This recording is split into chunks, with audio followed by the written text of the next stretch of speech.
Okay.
Okay. Here we freaking go. What's up, y'all? Sorry, I had to take care of the pups. Puppies always come first. Oops. Messing my camera all up. Man, I'm excited for this one. This one's going to be a long one. I'm doing this until 6. So 4 straight hours. 4 straight hours of let's get this thing figured out. Let's figure out where Carolina's going wrong. Let's have some fantasy questions and so much more, man. I'm happy to have everybody here. Oh, got my Taco Bell. That was good. It was. Otherwise, hopefully everybody's having a great day. We're going to get this thing started. Like I said, I'm going to do a bunch of them today. Today we're doing Jonathan Gannon. I mean, I have a stack of them. Let's see who I got. I got 2 for Dave Canales. I got a coach, Mike McDaniel, Gannon, Jerry Jones, the OC and DC for the Miami Dolphins. We got that game coming up too. Of course, we got to watch out for Kellen Moore and Todd Bowles. Of course, I got Raheem Morris. We're playing them. And then the following week, we're playing the Patriots. So we'll do a Mike Vrabel as well. So I got a lot of them. I got probably 4 or 5 hours worth of them to do. But you know what? I'm going to make it easy. Let me make sure everything is muted on the phone. Text my wife. Boom. That's done. Okay, put my phone down. Let's get that out of there. No distractions. Let's keep it focused.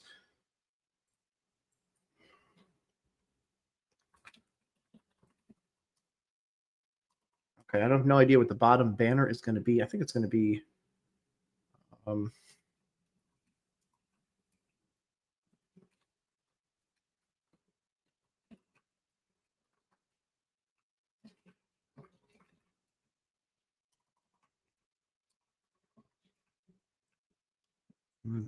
Vrabel, Canales, McDaniel, Bowles, Moore, Smith.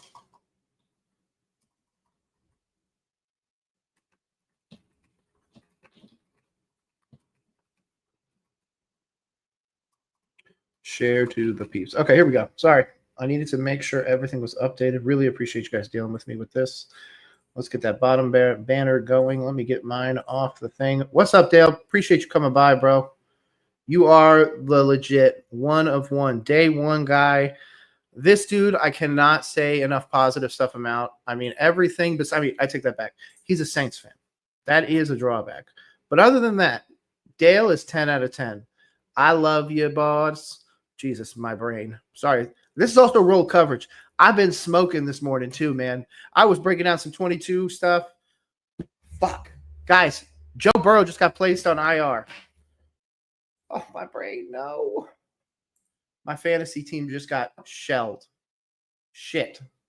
It's not even on ESPN yet. I literally just got the notification. It is official. You know what? I'm going to have to take this off now. Share screen. Window. Let's do this. I just saw it. Burrow. Oh, no. Here it is. Oh, I didn't even put it on the screen. Burrow has been placed on IR. RIP, my fantasy team. No. Not Joe Burrow. I realize I'm a Panthers fan, but not Joe Burrow. I'm going to like mine. Man, this sucks for fantasy. Regardless. Man, that sucks. But anyways, okay, so let's guys here. So the reason why I'm doing this is actually because of this. Oh, it is not the page I wanted. Carolina Panthers schedule. People ask me, why are you doing these breakdowns? Why are you even bothering? There's enough people out there. In fact, I subscribe to one of them. Shout out Coach Speak Index. Dude archives so much, but you know what? There's some stuff lost because you don't follow the Carolina Panthers every day. You don't look at other Carolina Panthers people. You don't do any of that stuff. So as a Carolina Panthers fan, I go into this looking at our schedule as it sits now, fan expectations, of course, my own expectations. Yet at the same time, we both have to find a place where we can meet in the middle. There isn't a whole lot of options when it comes to fandoms, I guess. You're either all in or you're all out. There's not a whole lot of people kind of in the middle. There's not a whole lot of people being like, you know what? I really think we've got some awesome stuff going, but we don't need any changes. We're good. Normally, people have an opinion.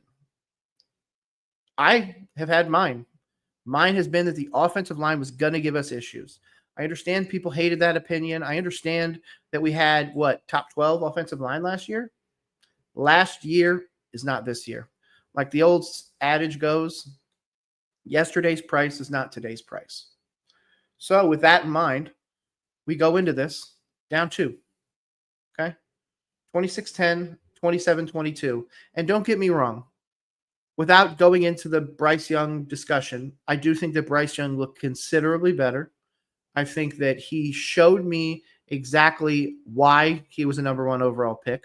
But at the same time, he's also shown me why for 2 years he struggled, why he got benched previously. He showed me a lot. Not everything has to always be positive. He could show you negative things. But now we're at home at Atlanta. Atlanta at. Right now, we're 5.5-point dogs. We opened at 3.5. They're expecting it to get worse. You know why? Atlanta might finally have a pass rush. And that's scary to say, especially as a Panthers fan, because, I don't really want them to have anything. Like I said in my previous video, I hope the Falcons lose every game. I hope the Saints lose every game. I hope the Bucs lose every game. I'm an NFC South guy, though. Today we're going to be breaking down Falcons head coach, Saints head coach, and the Bucs head coach. So, yeah, we'll do the entire NFC South today alone. And, of course, Dave Canales. I do like the splits here. Low scoring game is what it's expecting. If that's the case, they're expecting, 27-7, 27-10? Maybe 27-14. That gets it just under. I could see that. I could absolutely see that, especially given where these teams are. Well, here's some of my teams that got fantasy teams that got smoked this past week. It was a tough one for me.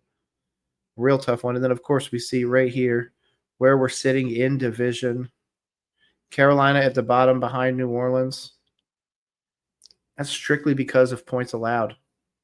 Neck and neck. If people think the Saints have a bad offense, then what are we? Whew. I didn't realize that. Regardless, this is just kind of where we're at. The reason why, again, I look towards the future is because Raheem Morris, we're breaking his down.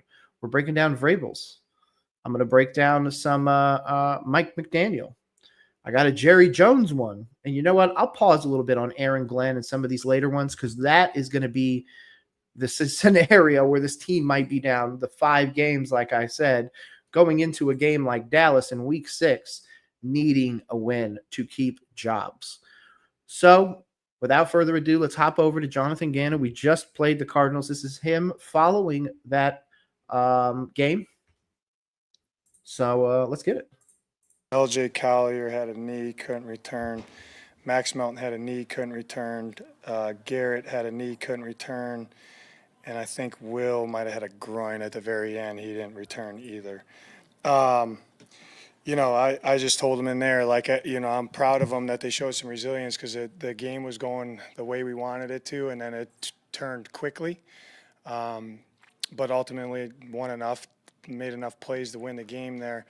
I obviously have to do a much better job making our guys, all 3 phases, understand how to close games out because that's 2 in a row now. We're not doing a good enough job. So that falls strictly on me. So I got a lot of work to do, and that's what we'll do tonight and tomorrow because we got to do better there. When we have a chance to put away games, we got to put them away. It's hard to win in the NFL. Like I said, I don't want to take their joy away, and I'm glad we're 2-0, but we got a long way to go. What do you guys got? You guys talk all week about. By the way, I 100% agree with him.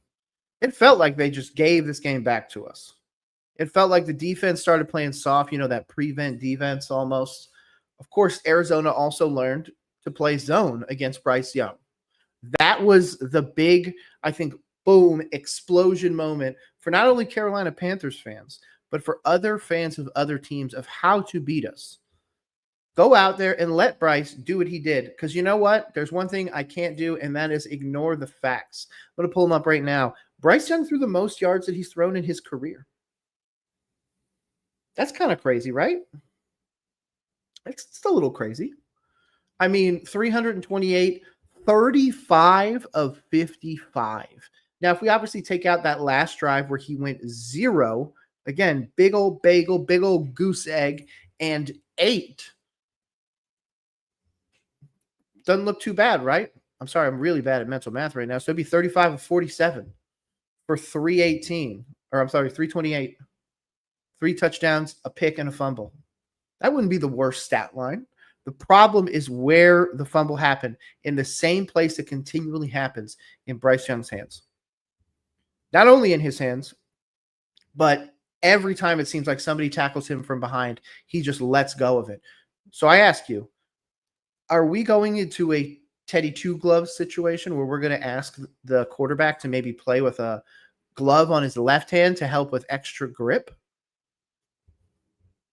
I mean, it would look weird. And of course, the media would be in a frenzy. Bryce Young can't hold on to the ball. He can't do this. He can't do that. There is so much. But you also got to remember one of the things that I said going into this game. Oh, sorry. My wife said, love you. Have a good stream. Appreciate you. I said coming into this game that the Cardinals had an insane amount of injuries. In fact, I literally do a daily injury report that I put out. I go through and see the ones that are fantasy relevant. A Bilal Nichols isn't really fantasy relevant for many people. So I just try to condense it down, make it easier for you guys to see it. And just in case you guys ever need it, I post it on Twitter every day. The injuries were not the concern for me, though. The concern for me was the offensive output as a whole. It just didn't look good. And it didn't look good at any point. Maybe the touchdowns start to, bring me back because he's 4 touchdowns now on the season. You know what? I'm just going to pull it up. I'm going to look at it. On the season, he is 4 touchdowns and 5 interceptions, 5 turnovers between fumbles and interceptions, of course. He's thrown 4 touchdowns. He's thrown 3 interceptions. The fumbles make up those other 2. I don't think that's good enough in the current NFL. I don't think that's a controversial opinion either. The fact that the Cardinals, who No offense, most teams can come back on the Cardinals. The teams that can't are teams that are not going to win 5 games. And I know coming into the season, my initial prediction was 7. I was like, okay, we can get to 7. We can build on what we had last year. We can see it. But that's if the offensive line holds up. And you know what? There's 2 dudes that are already done. One on IR, might not even return this season. And Robert Hunt. We couldn't beat the freaking Cardinals, man. They're going to go and have conversations now about, man, you guys almost gave it up to a team that might not even win 5 games. They've already gotten 2, so they're already into that. They're already much closer than we are. The Cardinals are a much better team defensively as well. I mean, especially if everybody was healthy, I don't think this game would have been close. Obviously, on both sides as well. Maybe Carolina's offense finally figures out its footing. That'd be great. Hey, man, let's go. But if that's not the case, then we're trying to figure out, like, who are we? Are we the worst team in this division? I hope not. I think we're better than the Saints, man. We've got to be. I don't think we are going to see what everybody thought. I don't think that Tampa, I don't know, man. After seeing Baker go to that like little knee, ankle, whatever happened in that Texans game, there's probably going to be something that comes back up.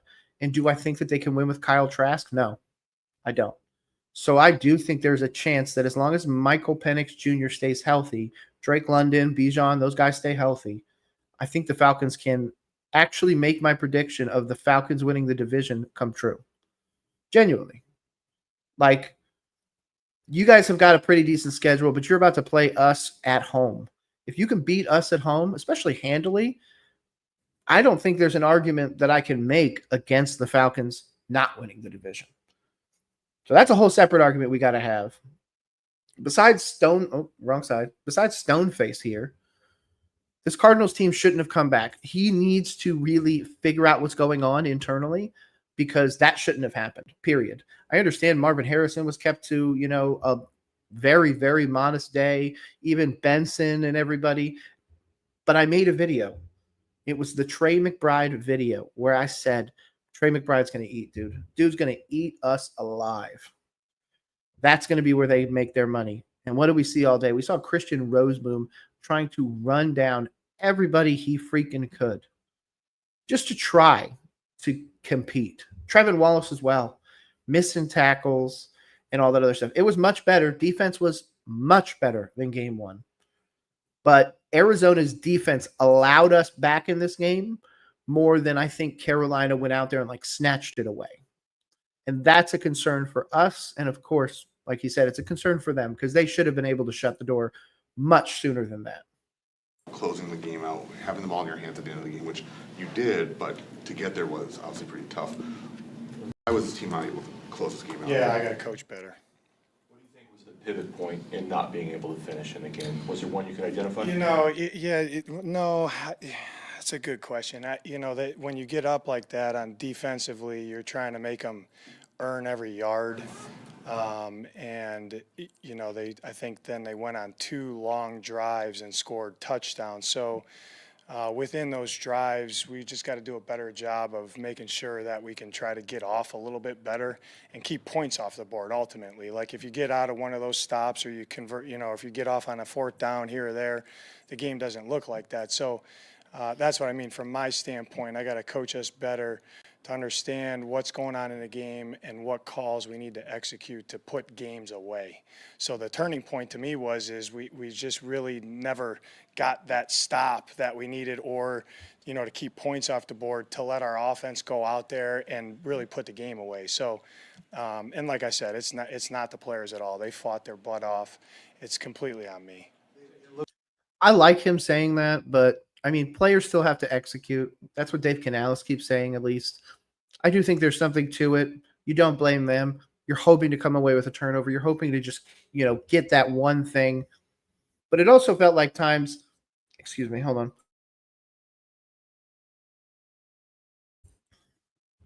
Sorry, I had a cough and I did not want to cough in your ear. I feel like the Cardinals players were absolutely in this. I feel like there was so much that went Carolina's way right at the end. mean, there's a 5% chance of recovering a kick, and you guys recover a kick in this moment exactly when you need it. Man, that's a W. That's a massive win for special teams. Shout out Tracy Smith. Shout out Darren Bates. Big W when it comes to something like that. Being able to convert it into points is something.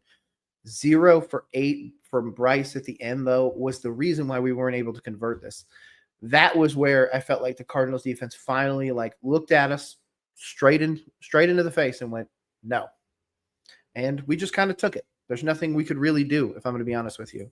So for me, he's saying the right things. He's going to keep doing that. I called him Stone Face. I wanted to put a little Medusa thing on him. Maybe that would be, translate with people, but nah. What is this? Oh, geez. People getting into Twitter wars already, man. It's 2:00 in the afternoon. It's too early for that. Looked like after they got the onside kick, it would have been easy for it to be kind of a gut punch, but it felt like the defense came out. Yeah, they did, and we had some guys step into roles and battled, because we got nicked up a little bit. Truthfully, the home crowd got back into it, that was huge, and I thought our rush came alive there in the last series. I know there's, we gotta clean up some penalties too. I felt like that took some wind out of our sails at times. We got to play penalty free, but like I said, that was a good. It was high leverage drive, high leverage snaps, games on the line, and the defense got it done. So that was good to see. What's the mood in the locker room after you guys win a game but then finish like this? Yeah, they're happy about being 2-0, but they know we got a long way to go. So it starts tomorrow. That's everybody's mood in there. For 3 quarters, was this kind of what you had envisioned from your defense coming into the year with all the new talent? I don't. Yes, it should have been. That the defense looked fantastic for the majority of the game. It looked like it could win the 7 games that I thought Carolina could win. I don't look into the future like that, Teo. I thought we played well enough for 3 quarters. In the 4th quarter, we didn't do a good enough job. You think Josh Sweat's impact was today? He affected the quarterback. A lot of penalties. How do you clean that up moving forward? Yeah, I got to coach better. We got to make sure we're educating our guys, putting them in those situations in practice, coaching the details of what the refs are looking for. Just honestly make sure that I know exactly what they're thinking because I tell them exactly what to think so they make the correct decisions. But we got to get it cleaned up because there are some things that, penalties aren't a winning stat, but you got to play cleaner than the other team to keep it in your favor. Calais, nearly 40 years old, closing out the game with that sack. What did you think about that? Yeah, huge play. Obviously, huge play. It's a got to have it there, and we needed it. We definitely needed it, and he came up big. He played good the whole game, I thought. He really did. And the fact that a 40-year-old pass rusher was able to do that to this offensive line means that, when we go to Green Bay, or does Green Bay come to us? Regardless, when we play Green Bay, a dude like Micah Parsons is going to have 2+ sacks. I'm for sure betting that. There's no way, especially now that big-time Carolina offensive linemen are out. The fact that a dude like Calais Campbell could means other guys are going to. How'd you assess the way Denzel and Keitrell filled in? Yeah, it's high leverage snaps right there. They came and played well. Denzel was in the game earlier. A lot of confidence in Denzel. I'm sure he was going to want some plays back. I thought he made some plays too. Keitrell, I got confidence in. He's played a lot of ball for us. He had to come in and made some plays. And I thought he lit it up on 4th down too. He made some plays on 4th down earlier in the game. They both stepped up to the plate and swung their bat, which was we needed it. So good at the end of the first half and the beginning of the second Yeah. half. How do you balance that versus the interception when Yeah, the interception, he makes that electric play there, you know what I mean? I think he's, I got to talk to him about that. It's just the value of the ball there. That happens, it does happen. I don't know if he's trying to make a play or throw it away there, but we're in field goal range. You'd like to put another 3 on the board there, but I thought, after the first drive or so, I think we got a field goal and then we had to punt, but then I thought he operated really well and kind of were doing what we wanted there. We just didn't have the ball in the second half, so we gotta make sure that we get him the ball. Yeah, to be honest, that's really what it was. It felt like Bryce at the end, 55 times throwing means that we held the ball a lot, means that we got a lot of opportunities, especially because a lot of what he was doing was throwing under. They were playing a very Shelley zone defense. So they were just letting him get anything underneath. Like, if that's how Bryce is going to beat us, let him beat us with the dink and dunks. And to Bryce's credit, he was able to do that. Now, whether or not they're going to be able to do this to another team in the future, I highly doubt. I don't think that that's something that they're going to be able to do. I don't think Arizona is going to be able to use this defensive, front that they did in this game to success anywhere else. I think it just works against Carolina. We're a team built like Carolina with no true, crazy deep threat. And I say that knowing we have Nalo, but that's not the concern. The deep threat can only get there if you have the offensive line capacity to do so. And right now we don't have that. We don't have the horses to win that race. Do you remember being a part of a team before where you look at corner now, it's your top 5 guys that are currently injured? Can you remember anything like that ever happening at a position before? No. Our job's solutions, so we'll figure out the solutions. Do you have an idea yet of the concern level on those? I don't. Oh, is that it? Oh yeah, they're gonna go to the players. Hell yeah. I don't do player one, so we're done with Jonathan Gannon. Hell yeah.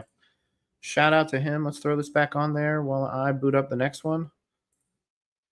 I'm not a big Jonathan Gannon fan. This will probably be the last time I break him down for a bit, probably this year.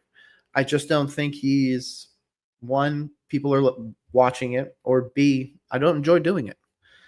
Jonathan Gannon's one of those guys that just kind of delivers the basic, right down the middle answers. And that's fine. I like that. He's not giving anything away. Nothing's too crazy. But at the same time, I need a little more, bro. Just a tiny bit more. And for this one, I will need to edit my camera a little bit. So let me adjust this. And we're going to put me down here somewhere. Because this one, we are going to see Mr. Jerry Jones. Jones joining us now here on Sean and RJ 105.3 The Fan. Good morning, Jerry. How are you? Hey, good morning, man. Good to be with you. Were you working on another trade for the defense on the phone line there? Not so much. I was getting a little getting a little better shape. I'm in New York right now, and just got in here, and so I was late on the call, guys. Has your heart rate settled down from that crazy thriller on Sunday? Well, I'm so proud of that guy you just had on. Boy, I'll tell you, and he's homegrown, which makes it even that much better. But what a player, what a kicker. Sure excited about really, and as we all know, you can't say that, but what a weapon to get him from that far out. Is he the most automatic employee you've ever had in your entire years? Well, I don't know that we should talk about employees like automatic, but if we can, you can sure count on him. And I like the way we confidently lined the winning kick up and just took as almost a perfunctory function out there. And boy, it's really going to serve us well. And of course, any numbers of things can give you confidence as a team, as a whole. And there's no question we grew with the effort of hanging in there, coming back. We know now that can happen to us. We can come back like that, and all of that makes you grow and makes us a better team for sure. Yeah, absolutely. And the freaking barn burner that game was. I mean, the score ends 40-37.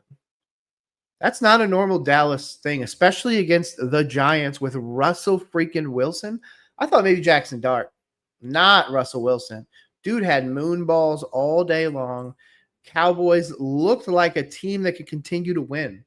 I mean, they lost to the Eagles. You're beating the Giants, obviously, in that game. Great. Big W for you. Now you go to the Bears. You obviously win your opener. Now you're going back on the road.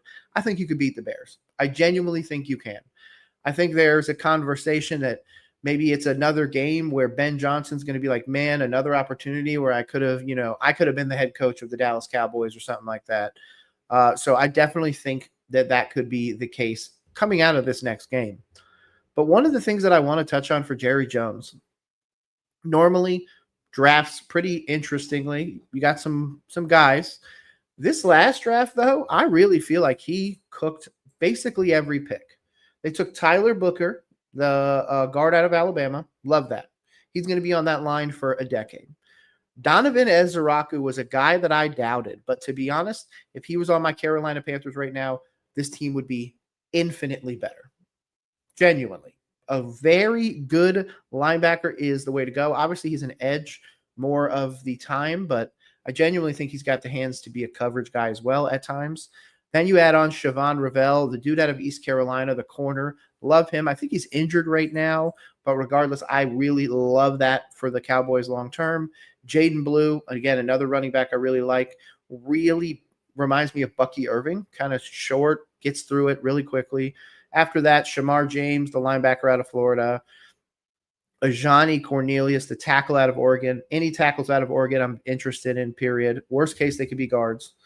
And then Phil Maffa, the running back from Clemson. And then to finish it out, they got a defensive tackle, Tommy Akingbesto. I'm not really sure.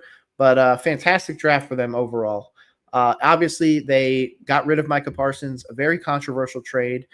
I mean, right now, I don't think Micah Parsons helps you win that Eagles game, if I'm going to be honest with you. He maybe disrupts something, but I genuinely think the Eagles would have won that game regardless. You win this one, so I don't really feel like you're in the worst position yet, especially because it seems like you're still able to generate some sort of pass rush. Whether or not you actually use those picks to be something, that's going to take time. So I can't really say that you won that trade. Right now, it seems like you lost it because the Packers look like one of the best teams in football, if not the best. That defense is insane. Linebacker room is, good Lord, Quay Walker, Edgerrin Cooper, and then, of course, Micah. Like, come on. Ridiculous. Jerry, I'm going to make you some more money. As soon as you get off this phone call, you can call your merchandise people because our listeners are saying there's only like one piece of Brandon Aubrey merchandise on the team website, so they want more of that if you're interested. Well, that's good. A good signal. I'm sure our guys have that noted. They're asleep. By the way, crazy kick by Aubrey. Could have been 70+. Who is going to hit the 70-yarder this year, man? Is it going to be Aubrey? Is it going to be the preseason Cam Little? I don't know. Everybody loves Aubrey. He always ends up getting drafted crazy high in fantasy, so I never end up getting him. But, yeah, dude seems incredibly consistent and going to be there for a while. They're asleep if they've missed this one. Jerry Jones joining us here on 105 through the Fan. Okay, Jerry, so you guys just got the extension done with Tyler Smith last week. Got Deron Bland done recently, Jake Ferguson this offseason. So is Brandon Aubrey the next in line to get a deal here? Well, he certainly is coming, and we'll be looking at that. Probably have had communication since the kick with that, but he's certainly in the future. Jerry, incredible emotion afterwards. We saw. Did he say they've had a conversation? What? You in the locker room. Just take us inside there with Brian Schottenheimer getting his first win. You know, what an event for him to get his first win and get it like that. And I'll tell you, he's been real impressive these first two ball games, Brian, I'm talking about. And so it was quite a feeling. It was wonderful. We took the ball, the game ball, and that he had, it was just appropriate, and everybody knew it was for. We grabbed that ball, and I gave it to Dak to give to Brian for his very first win in his career, and it'll be one that he'll always remember. I had Herschel Walker sign my first ball on our first win. It was the only win for the year back in 1989. I had this writer come in and was visiting, and after we'd had our visit, he was from out of town, and I took him back and showed him that ball.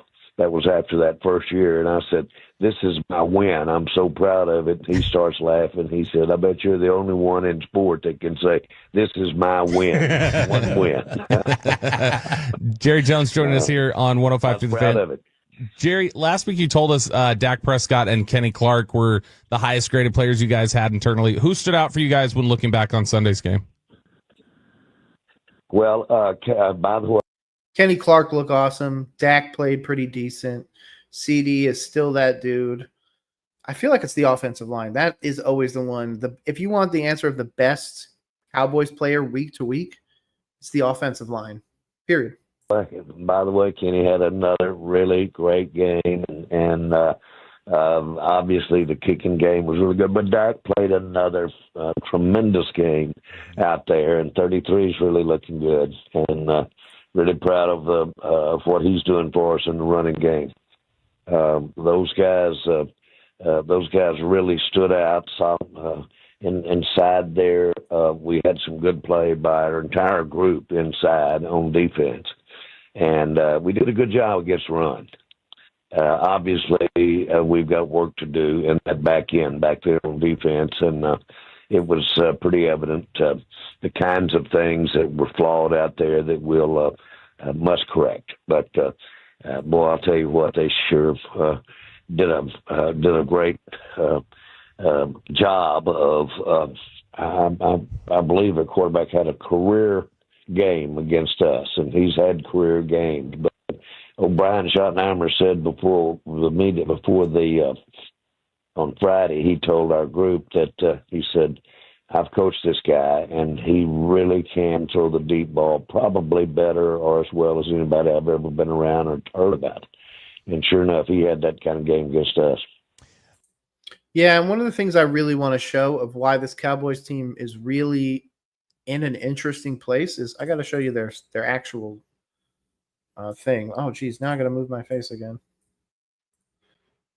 Okay, so when you look at that defense, I mean, obviously, Ezeraku, Sam Williams, starting defensive end, Kenny Clark, Osa, Dante Fowler. I like that. They just signed Clowney, which was a good pickup. But look at this. IR. So two decent players. Overshown is a pretty decent depth linebacker. So that hurts you. Siobhan Ravel out. IR out. Bland's had the So obviously when it comes to the defense, they're dealing with it really on the secondary side, really. Coverage is their concern. Otherwise, I feel like you've got enough depth down low that you don't really need to worry about that. Kaiir Elam is a funny name to see. Hilarious. And then, Jonathan Mingo's out. Turpin's out. Cooper Beebe. Rob Jones. Okay, so you guys got some guys out here too. Not having your center doesn't help, but to be honest, it hasn't looked that bad. So Cowboys are, definitely in an interesting place overall.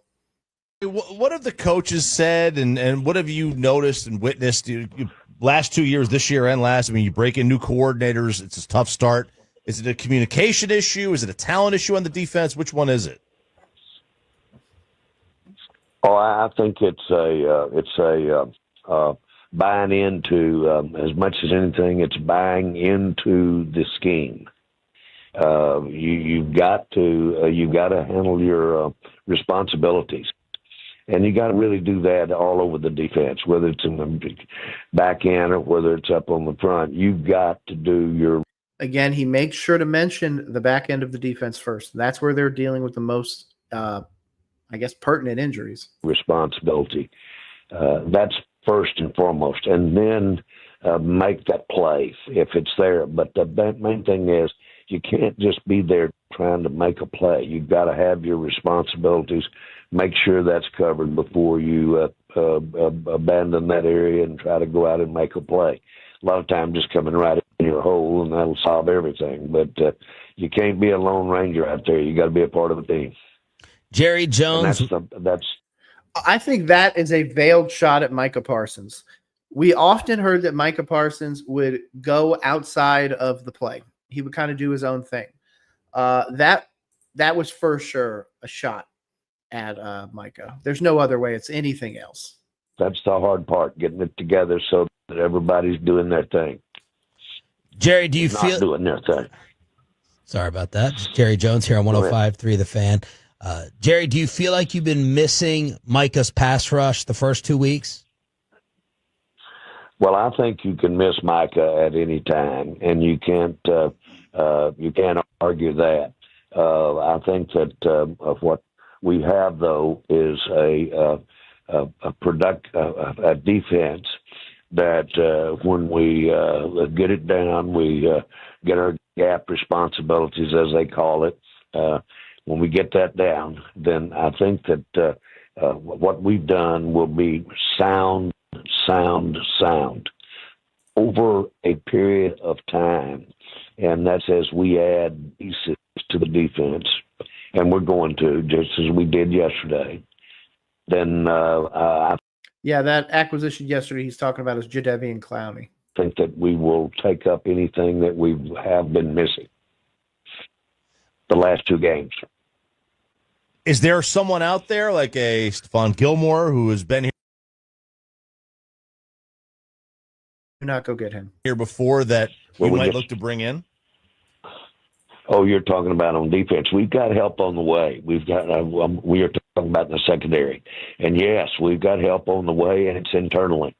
And we, of course, Bland wasn't out there, and we've got certainly Ravel, our outstanding young corner, and frankly, maybe one of the best corners as a young corner that I've seen us put on the roster. Well, he's on the way, and we'll start looking at him. I think he was, from the start of the first game, he was 4 games out when he would be available for us to get. Once you put him in a certain status, and he wasn't available to start the season, once you put him in the status, he's 4 games away. His injury situation right now will allow him to be there in the 4th game, or after the 4th game. Jerry Jones joining us here on 105 through the Fan. Jerry, what changed from last week when Jadeveon Clowney left the building up to Sunday afternoon when you guys went ahead and got a deal done during the game? Not a thing. We just he just wanted to cogitate on it, think about it, and we warned him when he came to the building, and so we all had good visits with him. I had a good visit with him, and we're really pleased to have him in here. He's an outstanding football player, really is, and can help us. He's got he hits the ground running, and he was in the team picture yesterday. We signed his contract there in the draft room, and 10 minutes later, he was in the team picture. So, boy, this day and time, a player like that, you can plug him in. Jerry, you've had some other guys like Pickens and others come in here, immediate impact. Does that help you feel better about the immediate impact that Clowney can make? Well, yes, and that's what it's. That's the purpose, and he's what we're going to ask him to do won't be foreign to him at all, and he's really appears to be in real good shape. And so he's got that experience, and we'll start benefiting from him immediately. Jerry, his agent said, really, I'm getting him signed over there because I want to know Jerry's definition of glory hole and if it's the same as mine. That came from Jadeveon's agent. So that is one of the funniest things I think I've heard. Could you just clarify that for him? Well, he knows it's an oil field term. Comes from out when you're in the business of drilling wells, and it's when you've basically made a big well, and if mentally or physically picture just drilling a well, and all of a sudden having all the oil start coming out at once and going in the air, and that's when you've known you've hit a glory hole. Jerry, I'm not going the other place, guys. I'm not going too early in the morning. Injury on Sunday. It also appeared like the tackles had a little bit of a tough day as well. Do you have any concerns right now about your offensive line? Well, yes, that right there. That it'll be a loss. We'll have to adjust, but that's more sensitive. A lot of people don't realize, although it just seems like it's automatic. That snap, that exchange between that quarterback, and you noticed we had a bad one immediately when the new center came in, and so that is a concern, and we'll get better play than we had from Guyton. He can do better than that. He did much better than that the week before. he can come out. Now, I want to give them credit. They've got an outstanding defensive line, the New York Giants. And so that'll make you look bad if you've got it in you any place. That'll make you look bad.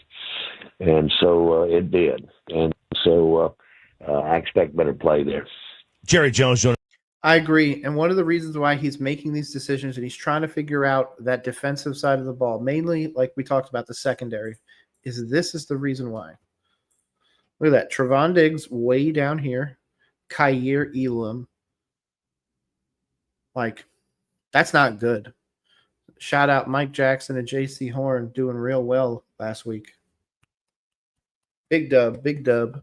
But not if you are a Cowboys fan. I don't see any other Cowboys names up here in this area.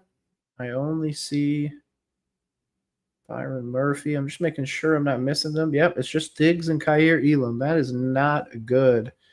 Yo, shout out. I'm doing pretty good, dude. How about you? Hopefully you're enjoying yourself. If you're working today, hopefully you get off early. If you're at school, hopefully you get straight A's. It's your day. It's Tuesday. Let's hop on back, though. Let's finish up this Jerry Jones one. I want to hop into some NFC South ones. 105 through the fan. All right, there was a play in this game. There was 4 flags on the play. One on CD was unsportsmanlike, and then 3 were on the Giants. And they were offsetting. And we get it, right? Penalty on each offsetting. But when one team has 3 and one team has 1, is that not letting the team with 3 off the hook a little bit? I mean, should the league not look to change that so it's not necessarily offsetting?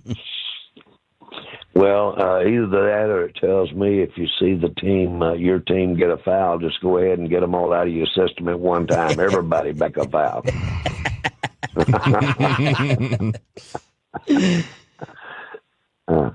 Jerry, Deron Bland, and Cavante, how are you feeling about them for Chicago? I think we've got a chance with Bland, and we'll just see how it goes on Devontae. But Bland's got a real chance, I think. Jerry Jones here on The Fan. Jerry, can you just take us into your decision-making process and how you guys went about honoring Charlie Kirk before the game? I heard your statement after the front office and decide that. Well, I think that the obvious is that, as I said after the game, I was a young person in the 60s, and we had that period of time in the late 60s when we had several assassinations, not to even be tried about it, almost to say it that way makes me shiver. But and it was a sad time and a notable time and one that no one forgot. And we've got to realize that we've been here before, and we've just got to, as a country, just be aware and let's be attentive and make sure that we're all together relative to violence. And that's not what we're about. So I felt, and we all felt, that it was appropriate to make that note in front of a national audience. I agree. Violence has no place in sports. It has hopefully one day, no place in society. What happened was terrible and shouldn't happen to anybody, regardless of political affiliation, regardless of how much you don't or do like the words of the dude. He didn't deserve that. Jerry, last one. Are you familiar with what a shoddy is, and did you have any with Coach after the win? Well, it sounds real close to a shot that I'm used to. And I can assure you there was a shot or two. There we go. As a result of that win. If you can't have one there, men, you might as well put it to the bed, because that was an exciting time for us, and I enjoy. You can imagine, he's got a great following. Brian does, and everybody was so excited for him. And as you've read, his mom was on her way to the game and fell in the airport and broke her arm and couldn't get there. But it's a shame they weren't hugging, but I know they were hugging in spirit. And but my goodness, can you imagine how it must have felt to have your very first NFL win as a head coach after spending a lifetime in and around it, and then have it in the manner that we won that game and with the excitement behind it. So everybody is still, I think we're allowed a couple of days here to enjoy the moment, but we're still proud for Shot here to get his first win. Well said. Congratulations. Thank you for the radio gold as always, and enjoy New York. We'll hear you Friday. Absolutely, and appreciate 105.3 The Fan for putting this out. Of course, Jerry Jones is a treasure trove of information, no matter what you're talking about, especially post Micah Parsons trade. Dude is, to be honest, driving money into the NFL, really helping them out. Not that they really need that.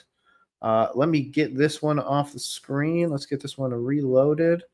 I'm going to put, boom, some Twitter rankings right quick. Let's see. We're 29. I don't hate it. Talking about my Carolina Panthers. Dolphins. You know what? Let's do his. Let's do the McDaniel. I think that's a good one, especially because something's definitely going on with them. Let's do that one. Let's hop into it. It takes a second to load. So we'll listen to McDaniel. Then we'll do his OC and his DC. That'll be perfect. So we'll do a whole quick, probably, I say quick, but probably an hour of Mike McDaniel and the Dolphins.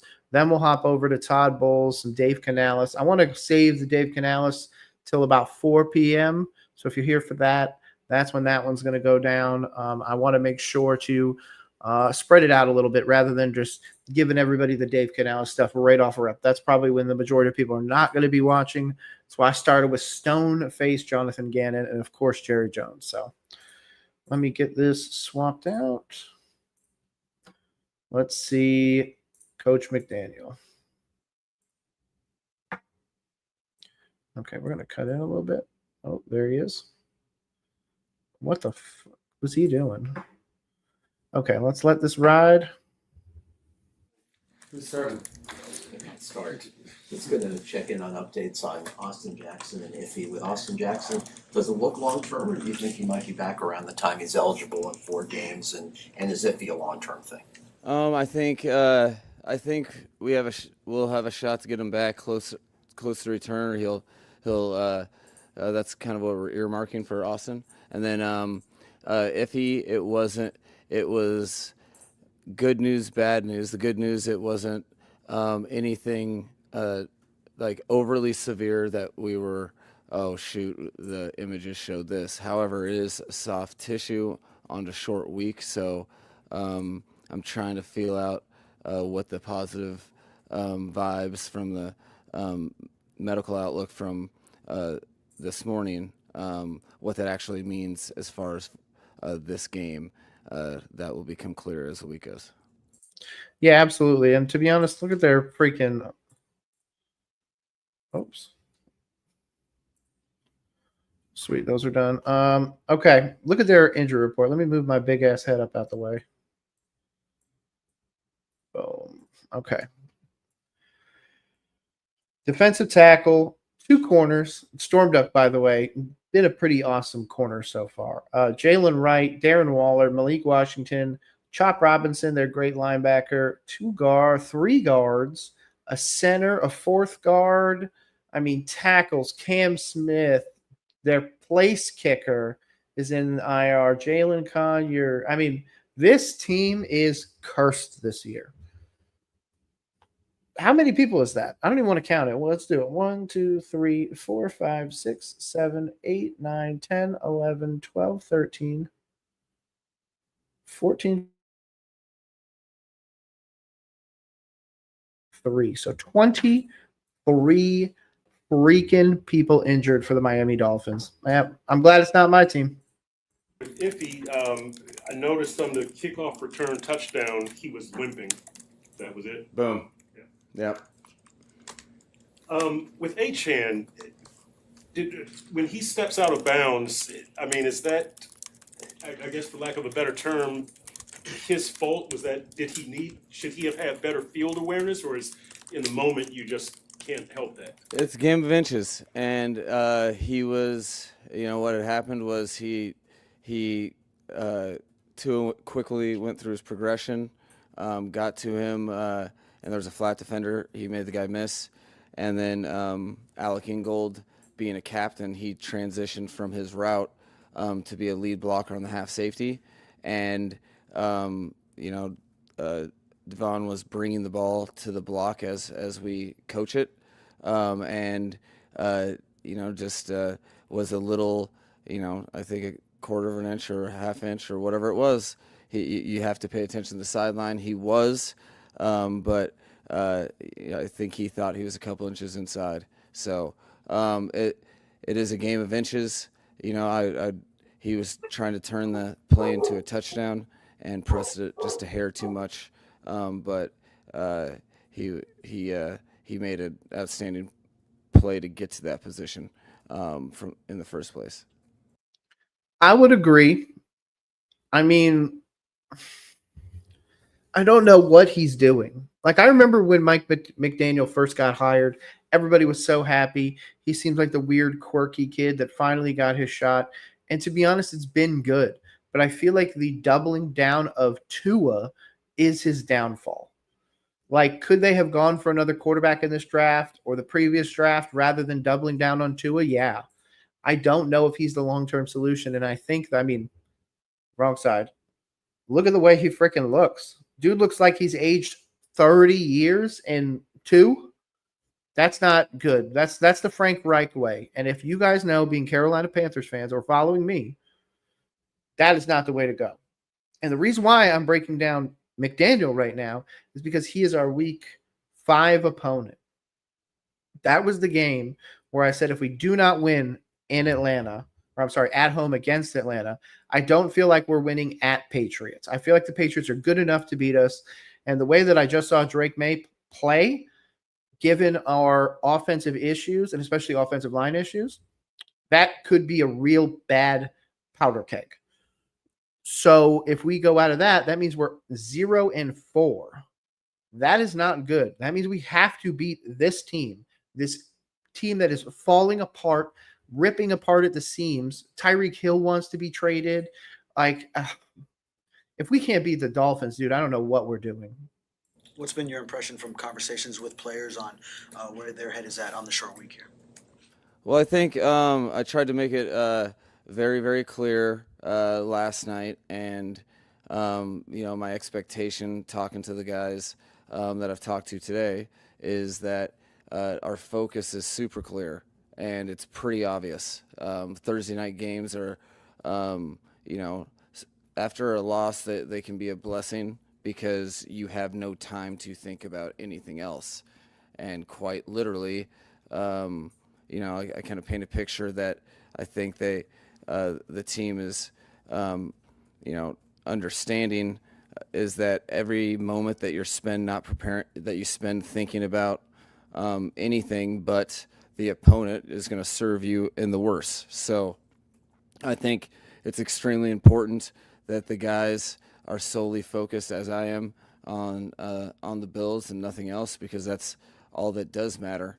And truth be told, that's the formula for week 3 every year, regardless of your record. Again, weird up at the podium. I've done his breakdowns before. I think I did 2 of them last year. I also watched a deep documentary into his past. He dealt with alcoholism previously. Of course, my Carolina Panthers coach dealt with a similar issue. So there's something. Obviously, I'm not saying that he's drinking again or anything. That is an inflammatory thing to say. I just think that it looks like he's getting beat down, man. Genuinely. McDaniel has weapons. Waddle. To be honest, they had Jonnu Smith. You guys had guys. And now it seems like you're going in this odd direction. You're now plagued by injuries. And it's at the worst possible time because McDaniel's very much on the hot seat. But who do you go get to replace him? You hope to find somebody better, but who is that measurable person? I mean, I heard a rumor that maybe Alabama coach Nick Saban tries again at the NFL. Maybe. I don't know. But McDaniel needs to figure something out, especially coming up now. Who are they playing? They are playing, no, never mind. You have 2 shit games back to back. There's a chance that this is, oh my God. There's a chance that this game, when the Dolphins play the Panthers in week 5, that we're both 0-4. You guys play the Bills and then the Jets. I mean, obviously, Justin Fields is dealing with a little something, so maybe that helps you out. As terrible as that is to say. Bro, there's no way. Are we about to go into this game, this Dolphins game, week 5, both down 0-4? What the hell is happening? Genuinely, what the hell is happening?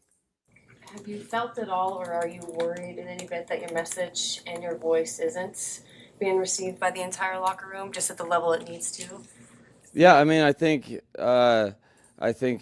I develop confidence through my watching and seeing how players respond, and that's something that's always a part of my coaching process.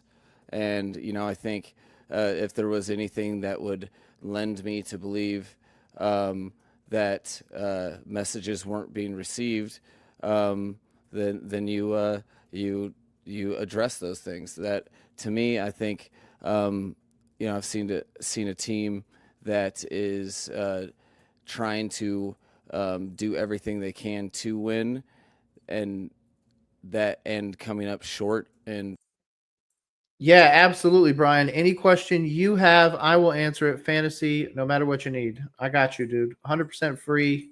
Not going to ask for anything. Just come in here, ask the question, and I got you. Pressing forward and trying to change that result. So just based upon witnessing actions, that hasn't come across my plate until you asked.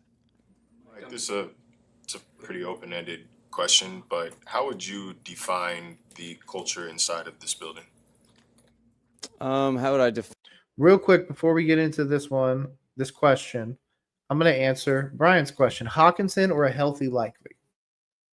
Let's hop over to ESPN and let's flesh that out. Okay, if we're talking about Hawkinson, that means we are talking about Minnesota. Remember, though, Minnesota is currently dealing, I'm pretty sure, now I'm about to question myself. Yeah, TJ Hawkinson. JJ McCarthy is out. So you're hoping Carson Wentz is the guy. Okay, that's solid. I like that, actually. Carson Wentz is going to need checkdowns. Hawkinson is going to be a viable option. But, of course, he's going to try and hit Jay Jettas and stuff like that. So Hawkinson's viable for sure. Who are your other options? You said it was Likely. So let's hop over to the Ravens. And you probably couldn't even see it over my big-ass head. Wow. Let me move me. Boom. Let me go back just in case you didn't see it. Yeah. JJ McCarthy out. Aaron Jones questionable. Might not be able to play for that game, so you might have to check down quite a bit. So there's that. And then let's move back. They are playing the Lions. The Lions just shelled the shit out of the Bears. So that could lend to the idea that there's something more there. But I must say, Andrews has been having concerns. Isaiah Likely, sorry, it updated as soon as I went to go click. He's dealing with an injury. What was he's questionable for the game anyways. I would go Hawkinson regardless. Yeah. You worried he hasn't done anything? I'm worried about that too. I've got him in one of my leagues. This is his chance. This game right here, you're going up against a really solid defense. Again, JJ McCarthy out. You're going to have the veteran in Carson Wentz. He's going to look to his checkdowns. Hawkinson can do that because that's all you're going to need him to do. Block and hit checkdowns. Jay Jettas, Naylor, and Thielen will be able to stretch the field and be able to do that. So for this one, I'm going to go Hawkinson. I don't think it's relatively going to be close. Mark Andrews is still a viable option. And with Isaiah Likely being questionable, that means he's probably not going to get the bulk of the snaps, just to be honest with you. So for that reason, I'm going to go with that. Let's see what this one. Do you think it's a good idea to drop Jaden Higgins and pick up Likely? I don't. I don't. I think we saw what Higgins can do in the Texans offense. If you are going with Hawkinson as your 1 and you're trying to pick up Likely as your 2, I don't think you need it right now. Keep rolling with Hawkinson for just a little bit longer. It doesn't have to be forever. But yeah, give him a chance, especially like I said, with the swap to Wentz, it makes more sense that a guy like Hawkinson will be able to produce at a high level. Yeah, definitely go with Hawk for sure. Likely was one of those guys that even I really wanted to work in fantasy, but it just doesn't look like he's going to, unfortunately. The injuries, maybe if Mark Andrews Stonehands continues to come back, then he's a non, but if you have number 1 waiver, you've got to have some solid depth, to be honest. If you're talking about getting rid of Higgins, if you feel comfortable getting rid of fringe wide receiver 2, then do it. Because again, he's fringe wide receiver 2 on his own team. There's going to be times where he's definitely not wide receiver 2. I think he's great long term, especially if it's dynasty. But if it's just redraft, the only way that Higgins becomes something crazy is if something happens to Nico. Nico's been hurt before previously, though, so take that into consideration as well when you think about getting rid of Higgins. That's my only concern. Culture inside the building. I think there's a locker room full of connected people that are that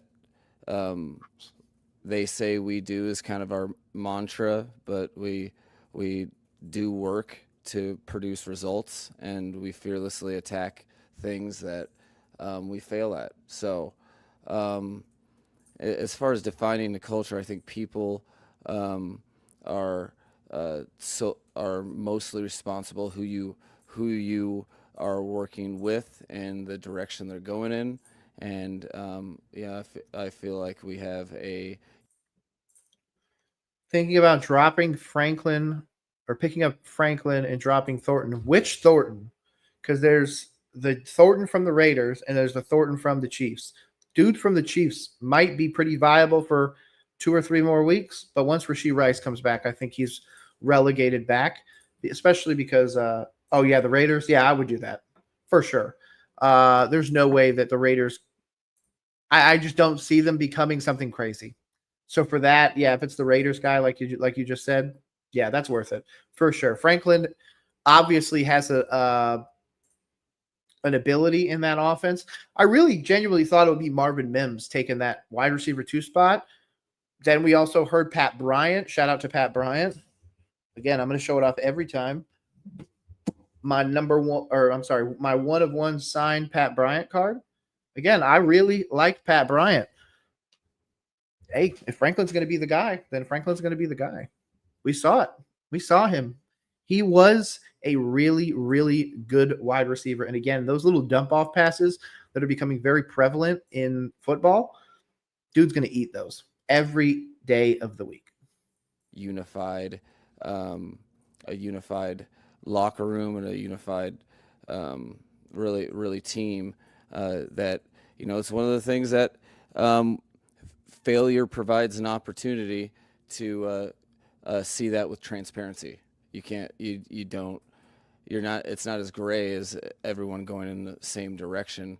A lot of times when people are, when you experience collective failure, or you lose a game or 2 games, you get to see exactly what type of culture you have based upon how people respond. So it's one of the reasons I focus on response so much, because to me that's all really life is, and teams are, and cultures are. I 100% agree with you. And their response in this game, I understand it's the Bills. You got to at least put up some points. The Bills are weak at the secondary, just like you are. But if you guys go out there and lose 42-7, 42-0, it's going to be a real bad time for this guy. And plenty of people have been fired at this bye week. Plenty. I mean, if you're a Rich Eisen fan like I am, shout out the dude over here. Oh, right there. Sorry. Right there. Signed and everything. Thursdays are where guys get fired. Mike, you guys have clearly struggled against Buffalo even before you got here. Can a team or a location have an advantage on an opponent, do you think? If you make it, I mean, I think it's a disservice to all the people on. By the way, very weird that he's just like, oh, just 1 second. I was waiting for his other hand, and he'd drink it like a toddler. Both teams every year when people put history on top of what it's two teams playing each other, and I think you can have you generally, if you have success in one place against an opponent over time, you do have a confidence, whether it's real or not real, it doesn't matter, you do. And then consequently, people can have a chip on their shoulder on the losing end of it. The bottom line is all of it's semantics. It's two football teams playing at a one on the road, one at home, but the individuals are always different. And the more you can recognize that and take each game for it unto itself and alone by itself, it's you're shortchanging the process, and you'll ultimately fall victim to it. I think over time you have to take each game, each opponent, each opportunity in the National Football League, solely focus on it, and everything else makes you worse in focus, preparation, and execution. Mike, I don't have anything. Is that a shot at Tyreek Hill? I mean, you don't go to Miami to just play football. There's plenty to do in Miami. That's always been the problem. You can't keep guys focused on football. Nice. Given. All right. Sound. No, given some of the issues with penalties and things like that, is there anything in the game day, play-to-play operations that you feel there's a need to change for this game? Well, I think another thing that you take, sometimes winning mass stuff, when you lose, it's almost impossible not to, really iron out every detail of anything that can contribute to that. I think that's part. My job is nothing other than finding solutions and things. So when something comes up that I think that we can correct, to me it's all like I'm accountable for everything. Ultimately that's the exact role of the head coach. So when something fails, the solution is my job, and right, wrong, or indifferent, it doesn't matter who we deem accountable. It's on me, and we try to correct things. So I think specifically with regard to our mechanism of our particular. By the way, I had to pause this because I'm so tired of hearing that. But is this him preparing himself mentally to get fired? Like, he's defining his role. I'm here for solutions. I'm here to make solutions, find solutions. But yet if the owner shows up and you're down 3 games, he's going to be like, you're here to make solutions. Where the hell is the solution? I feel like that was a bad calculation on his end to say that. You're essentially defining what your role is in a weird way that can be only used against you. It's not going to benefit you unless all of a sudden you change out of this and you guys win 10 games. Oh my God, I found the solution. Everything works. You say that after the fact, not before. Right now, this team does not look ready to win 5 games, let alone 10. So I feel like he's mentally preparing for the end. Substitution, and the thing that came up at the end of the game, we met on as a staff and came up with a solution, like we do everything. And I think it's frustrating when you're. I'm always frustrated when we practice stuff and it doesn't work out in the way that we've practiced it. So we've practiced all those things, and when it's still something still fails, then it's my job to step in, create a solution, and get everyone on the same page. So that's what we do with literally everything, and certainly we're not keeping the exception, the one that in my opinion kept us from having an opportunity to win the game on a potential extra point if we could. What conversations have you had with Stephen Ross, and how would you describe the tone of those conversations since? Okay, as a staunch guy of Carolina football, this answer is going to be very telling because Frank Reich was asked it. Dave Canales has already been asked it. Do you feel any pressure or whatever? So I'm really curious to see where he goes with this. Yesterday's game.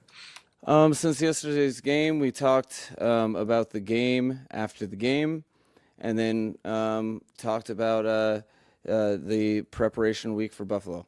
So, okay, so he's avoiding the question. I take that back. He's not avoiding the question.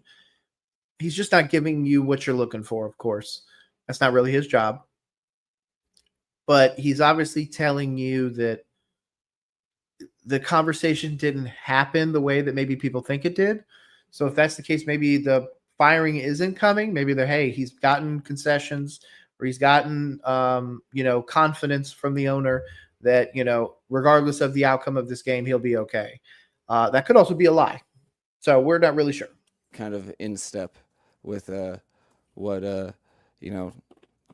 I talked to the team about as well. So his, like everyone else, we thought we could have won the game and we didn't. And then we talked about the short week in Buffalo. How do you pick up the young guys in this moment? Obviously 0-2, nobody wants to start this way. How do you prevent them from losing confidence? Well, I think it's something that you start when you first get them on campus, and something that I talk without relent about situations just like this. No different than a game. The objective of football is not to forecast a linear trajectory preseason and then follow that.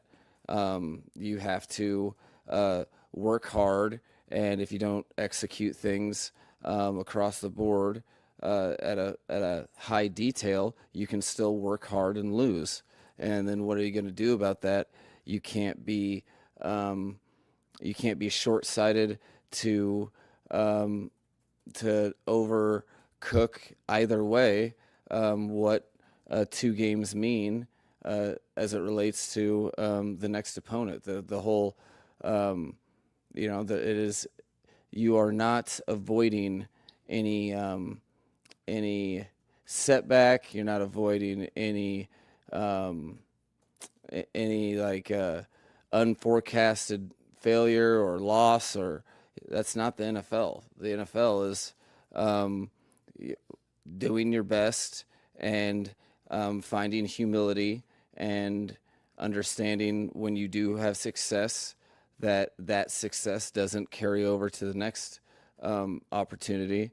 It's all very similar in that you have to it sucks to prepare an off season and then you lose your first game. That always sucks. And then it sucks to prepare another week and lose again. So then the NFL is about doing stuff. Dude, you might be going into week 5 against my Carolina Panthers. Both of y'all looking for a win. First win, by that matter. Doing something about it. So you, I think it's something that's core to how I try to talk to players, specifically young ones that, I think that we're going to need to count on. That's been the only conversation that they've had thus far, is how to operate when you, in the immediate, deem the present as negative. You operate in the present to move forward how do you get better from everything and find a way to find a W, especially against a division opponent. Dude is literally talking in circles. I genuinely just want to move on to his OC. Want to move on to see his DC talk. So if that's the case, I'm going to move it over. I'm going to show you guys what their stats look like for that game. Dolphins are obviously, again, our Week 5 opponent, which is why I am breaking them down. Let's look at that box score. I'll pull that up for you guys to see. Yeah, dude, Mike McDaniel looks beat. He looks like he is ready to be done with this. You know what? Let's start with the DC because that's really where I want to see Carolina take a step forwards, is beating opponents' defenses, putting points on the board. So for that reason, let's move it over to the Dolphins DC, Anthony Weaver. Specific guys I was curious about that had a bit of a surprise. One was Dante Trader, third most used safety. What led to that? And with Willie Gay, was there thought, as you obviously had trouble all day stopping them, to insert him coming off his very strong preseason? Yeah, I'll start with Willie. I got to find a way to get Willie on the field, and I told him that the next day. There was a plan, certainly, to get him in the game. Plans changed, right? We were. There's some chaos there for a little bit, but I need to get him. He's impactful. He's earned the right to get on the field, so I got to make that happen. Trader had a good week of practice. We were a little bit nervous just because of the injuries he's had since he's been here and exposing him too much. We didn't want to risk any further injury, but when he went out there, he did some good things. So we continue to get him the game because he's earned that right just through it. Maybe not. It's funny because he hasn't practiced a ton. But he's a guy who's been in the building and has been working at his craft regardless of time on the field. So there's a lot of confidence in his ability to go out there and communicate for us. The skill set within it. Okay. Obviously, they are dealing with a lot of injuries.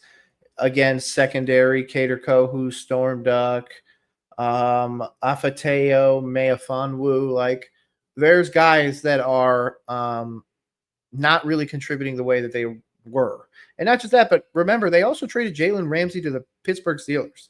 They traded Jonnu Smith to the Pittsburgh Steelers. Like, this is a different defense now. Benito Jones, Chop Robinson. Again, I like the Kenneth Grant acquisition, though. That was a fantastic draft pick by y'all. I'm trying to think about who else you guys drafted. I'm going to pull it up right now.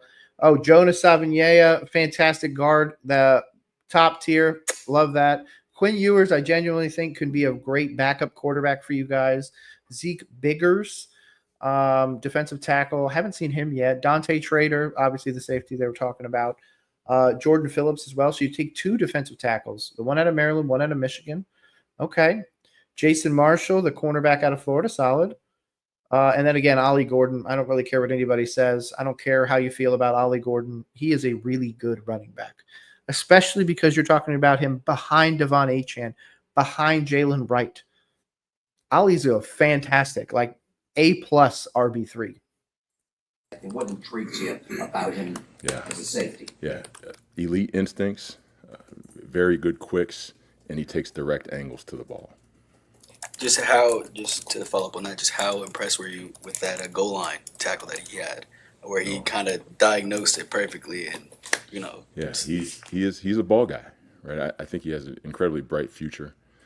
He's one of those guys that eventually you're going to be talking about being a coach on the field because he just puts so much time into his craft. So really excited about his trajectory. What do you think of the Jack Jones and Rasul Douglas cornerback combination now as Rasul is inserted into the game? Yeah, very pleased with how Jack played. Right, I thought Jack went out there, competed, was spot on his assignments majority of the time, and he's a juice guy, right? And inevitably he's going to find the ball. It's just what he does. Rasul, right, certainly didn't plan on playing him that much. I think it's harder, particularly for an older player, just to come off the bench and like a relief pitcher, like got to go, right? No warm up, all those things. But he did a great job when he was in there. There's still some scheme things that sometimes get lost just because it's all new verbiage for him. But he's a pro, and he's leaps and bounds ahead of where a rookie would be at this particular point.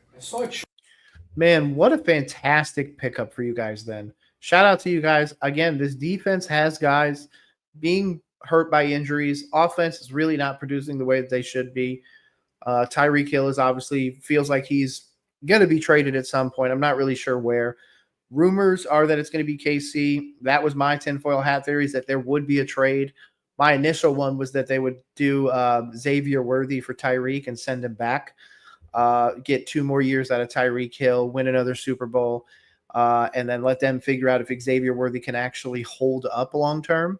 Like, let them figure it out. You already have Jalen Waddle, who's really good, but again, also deals with injuries. So I thought that could be an interesting play for them. I don't know where you go now, especially because trading Tyreek Hill means you're probably not getting stuff this year to help your team. So I don't know. Let's see. Trade PPR. By the way, shout out Brooks. I give Chase Brown. I receive Ginty and Bill. Oh, W. Sign it. PPR. I do have one question. Is it Dynasty? If it's Dynasty, it's massive W. Remember, Chase Brown also has no Joe Burrow now, and they're not going to be able to run the ball a whole lot. He might get the ball a little bit more, but they're not going to be able to run the same level. So, yeah, man, personally, you get Ginty and Bill. Yeah, Bill's the starter for the Commanders. Again, Jalen might also be out. I take the Ginty and Bill. Unless it's not Dynasty. That's fine. It's PPR. It's redraft. Who are your other running backs? So if you were to get rid of Chase Brown, you would have Ashton Ginty, Ja'Cory Crosby-Merced, a.k.a. Bill, and who else? Because if you have like a Jahmyr Gibbs and a Bucky Brooks, you don't really need like the crazy, thing. I'm assuming Chase Brown was your RB1 or RB2. So if that's the case, I would let me scoop myself up. Oh, hold on, I'm going to update my thing. Boom. If that's the case, man, and Chase is your RB1, RB2, yeah, I'd still do it, man. I don't believe in Chase, especially this year. And Ginty can do it. It's just going to maybe take him a few games to figure it out. They also need to not play Zamir White. But, yeah, I personally would make the trade. I'd have CMC and Javonte after the trade. So, yeah, you would run – excuse me. So that means in the future you'd be running CMC, Javonte as RB1, 2. Your flex would end up having to be Ginty or Bill. So you'd really have to make that decision either way. Who is your other flex options then? Or do you have like a really solid one that you're going to be putting in there? Because if not, maybe you just hold him because it is redraft. Like you can't play 4 running backs unless you're playing specific rules. So yeah, it might CMC and Javonte. I'm just worried about health of CMC or health of Javonte. But then again, you could say the same thing about Ginty and Bill. I don't know. Yeah, if you have a solid flex that you're going to be putting in, like me, I get Emeka Egbuka in 99% of my drafts. I only missed out on him in a few. The fact that I got him in my drafts, he's my flex guy for the rest of the year because I have other guys. I planned on, wide receiver 1, wide receiver 2, especially running back, which I normally go pretty heavy. But overall, it just kind of depends because, again, you're making that decision about where your guy is going to sit. Appreciate the question, by the way, Brooks. That said the Dolphins led the NFL in cover 2 zone coverage percentage in week 1.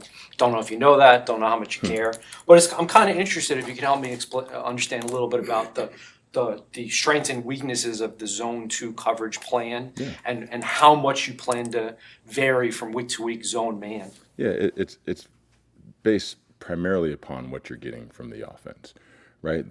Yeah, of course, Brooks. Like I said, it really depends on that flex.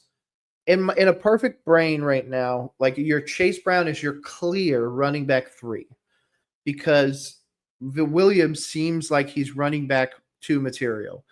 If you trade For 2 more running backs, you're eliminating the option of taking a wide receiver and putting him into that flex spot. Because you're not going to put a guy in there like I'm just going to throw out some crazy names. Jaden Higgins. If you had a Jaden Higgins, an Adam Thielen, a Jalen Naylor, those 2-3 guys on the teams that are not really going to be able to throw the ball a whole lot, like Thornton from the Raiders, for example, like we had earlier with Brian. That would make more sense because you're not going to be using a wide receiver as a flex 9 times out of 10. Then your next decision would be, who am I putting in that flex? Am I putting a guy like Ashton Jeanty and hoping that the upside from the Raiders is going to assist with that? Yes. Do I think it could also happen with Bill? Yes. But the Raiders, Geno Smith doesn't look really good, and Jaden Daniels is possibly hurt. So that also comes into that weird moment of like, is it really the best thing for my team? Do I think Chase Brown is as good as Ashton Jeanty? Yes. And I'd rather deal with the question of Jeanty or Bill every week than putting Chase Brown in that flex position every week and just hoping. I'd rather hope on a guy like Ashton Jeanty or some of those that have really showed crazy high upside, especially now that Burrow is most likely done for the season. The weaknesses are going to be in the kind of between the hashes, in that little low hole area, and then you got some fade to flat weaknesses too.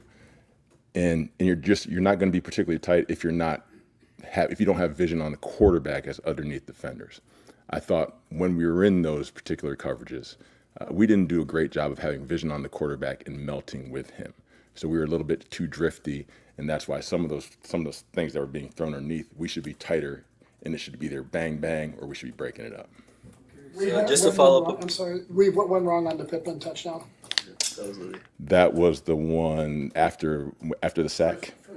First play of after the sack. Yeah, it's unfortunate. So from a call standpoint, we were essentially in Tampa. We were in Tampa too. Storm probably had too good of a reroute. By the way, Storm Duck, top tier name, really, really good player for you guys. So then our safety only saw that as one vertical and didn't split the difference between the two. So we tried to get hands on those guys. He kind of stumbled out of there, and then it ended up as a second vertical with a safety not seeing it as such. So too good a job by Storm on the disruption. Yeah, I was gonna ask, is that the teaching point? You gotta, should he have knocked him more off the route, or no. Storm, I think Storm did exactly what he's supposed to do. I think between the safety and then our middle runner as the Mike, that safety as that number 2 running that seam ball as he starts to bend, he needs to trust that our middle runner is going to be there for that, and he can continue to keep his width so he can get over the top of one if need be. We going into the season, it was kind of obvious to everybody. You even mentioned it, that the strength of the defense needed to be the edge defenders and creating havoc with the pass rush. Clearly wasn't there on Sunday. What went wrong there? I didn't think. I think all credit goes to the Colts. I think they did a great job of keeping him out of predictable passing situations, which is obviously going to slow the rush. And then when we did have our ops, we had self-inflicted wounds, right? We jump off sides on a 3rd and 10. We get a holding penalty on 1st and 30, right? We were in too many 2nd and 1-6s, 3rd and 1-4s to 3s, where we didn't really get enough to just pin our ears back and go get them. We did the first play of the game. Tyler Warren catches the pass. Did Jalen Phillips slipped trying to get out there? Yeah, no, but that to me, that was a scheme play, right? That was one on an out. We were essentially in quarters covered, and he was going to run away from leverage anyway. So regardless, that play was going to gain yards. We ended up holding the 3 on the drive, and again, I think the play that was most impactful for us was really the play that we just talked about, the go ball to Pittman. That was the one where it's like, after a sack, it kind of felt like that all day. Like we would make a play, potentially get a chance to turn momentum, and then they answered back and counterpunched, and we could just never stop the momentum from flowing. What have you noticed about Drake May and the Patriots passing offense? And exposing him too much. Oh no, it just skipped all the way back. I have no idea where we were. Be where they were supposed to do it. God damn it. God damn it. they were supposed to do. What do you think, was a result of that? And was that expressed to you guys as coaches? Like, You know what? That totally throws that vibe off now. Now I don't want to go searching through this video. They were talking about the New England passing offense. New England passing offense, to be honest, doesn't look bad at all. To be honest, it looks like a strength for the team, if I'm going to be honest with you. And that's not a good thing for all the other teams out there. I mean, we have to play the Patriots too next week. This week we're playing my Carolina Panthers. We're playing Atlanta at home. And then we got New England at their home. That's not good. Then we go to Miami. It's going to be tough, man. It's going to be tough. Again, let's look at those passing stats in that game. 16 of 23 for 230, 2 touchdowns. Rushing touchdown, 10 of 31 from him, 11 of 54. And then, of course, Trevion Henderson, 3 of 10. I can't believe that I tried to rely on Trevion Henderson in fantasy. It is not working out for me right now. Not working out for me at all. But let's get him off this. Let's hop this over. Let's knock out a good one. Let's get rid of this. Let's go to Mike Vrabel. Vrabel's pretty animated. Let's see what Vrabel wants to talk about. We obviously got the Patriots coming up as well. Or do I want to do Raheem? Oh, let's do Raheem Morris. You know what? Let's do that because after this, I'm hopping into Canales. 4 p.m. We got 3 straight Dave Canales breakdowns coming to you. So I can't wait for that. Let's do this. Hey, Coach, just wanted to check, see if you had an update on AJ and on your kicker situation. Oh yeah, AJ Terrell is hurt. That sucks for them. You are like a doctor, D-Lit. Nothing new right now. Obviously he suffered the injury, didn't come back in the game yesterday with the hamstring. I'll have better information when we start practice and we get to those days. You know how those things are kind of at the moment. So we'll get to that point and kind of figure out with AJ. Other than that, I think we came out the game pretty clean and I'll let you go back to Bojangles. So go ahead and turn your mic back off, buddy. That is hilarious, by the way, that he is calling out a reporter. Obviously, we're playing the Falcons at home this week. Falcons do have a really good offense. Regardless of where you want to talk about anything, the Falcons are a good team. It sucks, but the Falcons can beat us. The Falcons can beat a lot of teams.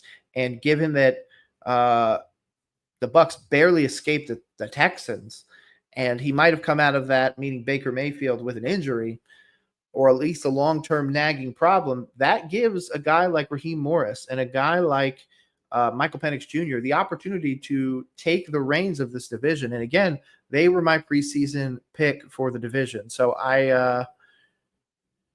it's going to be a real interesting one. And the kicker, I'm thinking if he's got to go through waivers, he probably ain't going to make it after making 5 of 5. What kicker goes to waivers?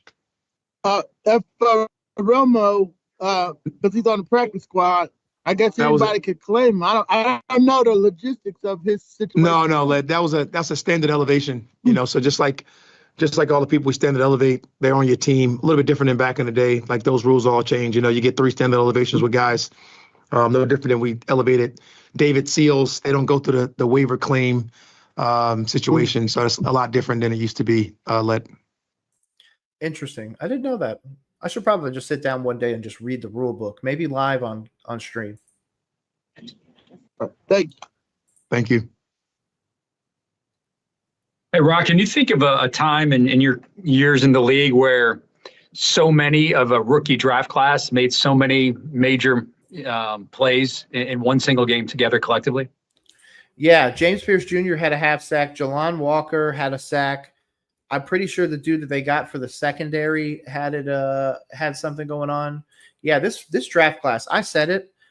Billy Bowman, there we go. Xavier Watts looked good, and of course Jack Nelson, the tackle out of Wisconsin. Genuinely fantastic draft for them. Looks like everybody's already starting to contribute. Obviously, the first game giving people some time to get together, but I mean, this Vikings game, 22-6, you handily beat a team that many thought might still be able to do, what they did last year, 12 plus wins. And now McCarthy's out, all that other stuff. I mean, Penix didn't look crazy. 13 of 21, no touchdowns, no picks. But I mean, 3 sacks. I'll take the 80.5 rating from a guy like Michael Penix. But defensively, let's see. Billy Bowman, 4 tackles, 2 solo, 2 passes, passes batted down. I mean, 1.5 sacks from Zach Harrison, 1.5 from Dorius, that half from Pierce, 1 from Floyd, 1 from Walker, half from Arroyo. Like, this defense is actually generating a pass rush. The closest was probably LA when we had that youth movement in 22, when we drafted BY, we drafted Kobe Turner, Kobe Durant. Some of those guys had to come in and play significant roles for us and do a similar, I wouldn't say as big as last night on a prime time stage like the guys went out there and played like yesterday. I thought James Pierce and Jalen Walker were outstanding up front, causing pressure, doing a bunch of different things, particularly Jalen Walker in the run game and in the pass game. James mostly showed up in the pass game, which was outstanding. And then the guys in the back end, Billy Bowman and Watt, going out there doing exactly what we drafted them for, to get after the ball and take the ball away. I thought those guys have, shown steady improvement the last 2 weeks. I think these guys are getting better and better. They're fun to watch. They're fun to be around. Gave them all game balls today, man. They had a heck of a game and a big time moment. And I thought it was pretty special for those guys to enjoy that moment together. Yeah, shout out to them. Again, fantastic rookie class. Zeno? Real quick, Coach. So clarify, what is the plan with the kicking situation? I mean, you're not going to carry 2 kickers into next week again, are you? You never know, Zeno. Right now it's such a different deal, Zeno, right now with the standard elevations that you got one on practice squad and you're able to keep him there so you can kind of elevate that guy 3 times, like I mentioned before. Now, obviously, I have 2 more elevations. If I take it to that point, I can, but you want to make the right decision. You don't have to make any knee-jerk reaction, any knee-jerk decisions based off the results of yesterday or based off the results from week 1. I think you can take your time and really get into the weeds of it all and do those things. Now people can come and try to force your hand to do some different things, but we kind of got control of that right now. And we definitely got a lot of confidence in the young man last night and what he was able to do. But we definitely can go out there and evaluate and make sure we're making the right and proper decisions at all costs for the football team. So are you going into next week as this week as an open competition for kicking, or is Romo going? What's up, Kendall? I'm doing good, man. I'm getting ready. We're breaking down this Raheem Morris right before I get into some Dave Canales. I got 3 Dave Canales to break down. I'm doing those at 4 p.m.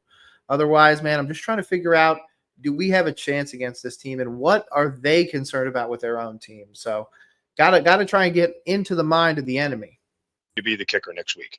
There is about a 90% chance that Romo's our kicker for next week. There's no doubt about that. I wouldn't even sit here and act like it's an open competition because the guy just went 5 for 5. You want to see it again. You want to see it in a different atmosphere. You want to go see those things. And he did a heck of a job. And I want him to go out there and do it again.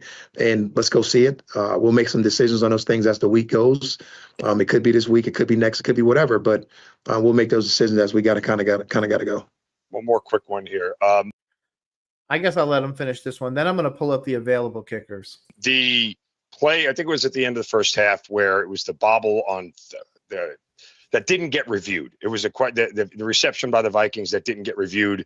Somebody help me out here. What play was it where it looked like he didn't catch it? On the sideline? Was it on the sideline? It was at the end of the first half, or towards the end of the first half. 19 at the end.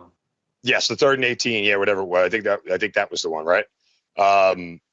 That you did that it looked like it was questionable. Do you remember what I'm talking about? Because I'm just kind of curious on the review process where it looked like there was a challenge. I think it was the 3rd and 18 that they converted towards the end of the first half. I'd have to go look exactly at that play. I can't remember. My bad, guys. Sorry, I apologize. I'll get the information, Coach. I can't remember exactly right now. I do remember the one on the sideline that I thought. By the way, shout out to that reporter for being courteous. Hey, man, my bad. I'll go get the information and come back. That's professional. Shout out. About it was on like a 2-yard gain, so I think it was worth it. There was one that they called incomplete. I knew that I was definitely going to look at. If they didn't, they actually got it right in the grass. And the only other thing I can remember complaining about to the officials was the one where we got the holding on the offsides that I just didn't understand that play. That I got to send in and kind of get some clarity on. But other than that, I don't remember the big one. I got to go look back at it and see what you're saying on that one. Okay. Interesting. Again, I want to see the available kickers. Matt Prater Pinheiro, Siebert, Cade York, Badgley. Obviously, there's more. There's tons more. These are just the unrestricted free agents. Maybe I could just do all. Oh, it doesn't show anything anyways. Oh, wait. Yeah, it shows the same thing. Okay, so there's no undrafted free agents or anything that it's going to show me. To be honest, I would be interested in Prater. Obviously, they have a decent guy. Badgley isn't bad. Pinheiro, he got signed by the 49ers, I'm pretty sure, actually. So this might not even be updated to right now. Weird.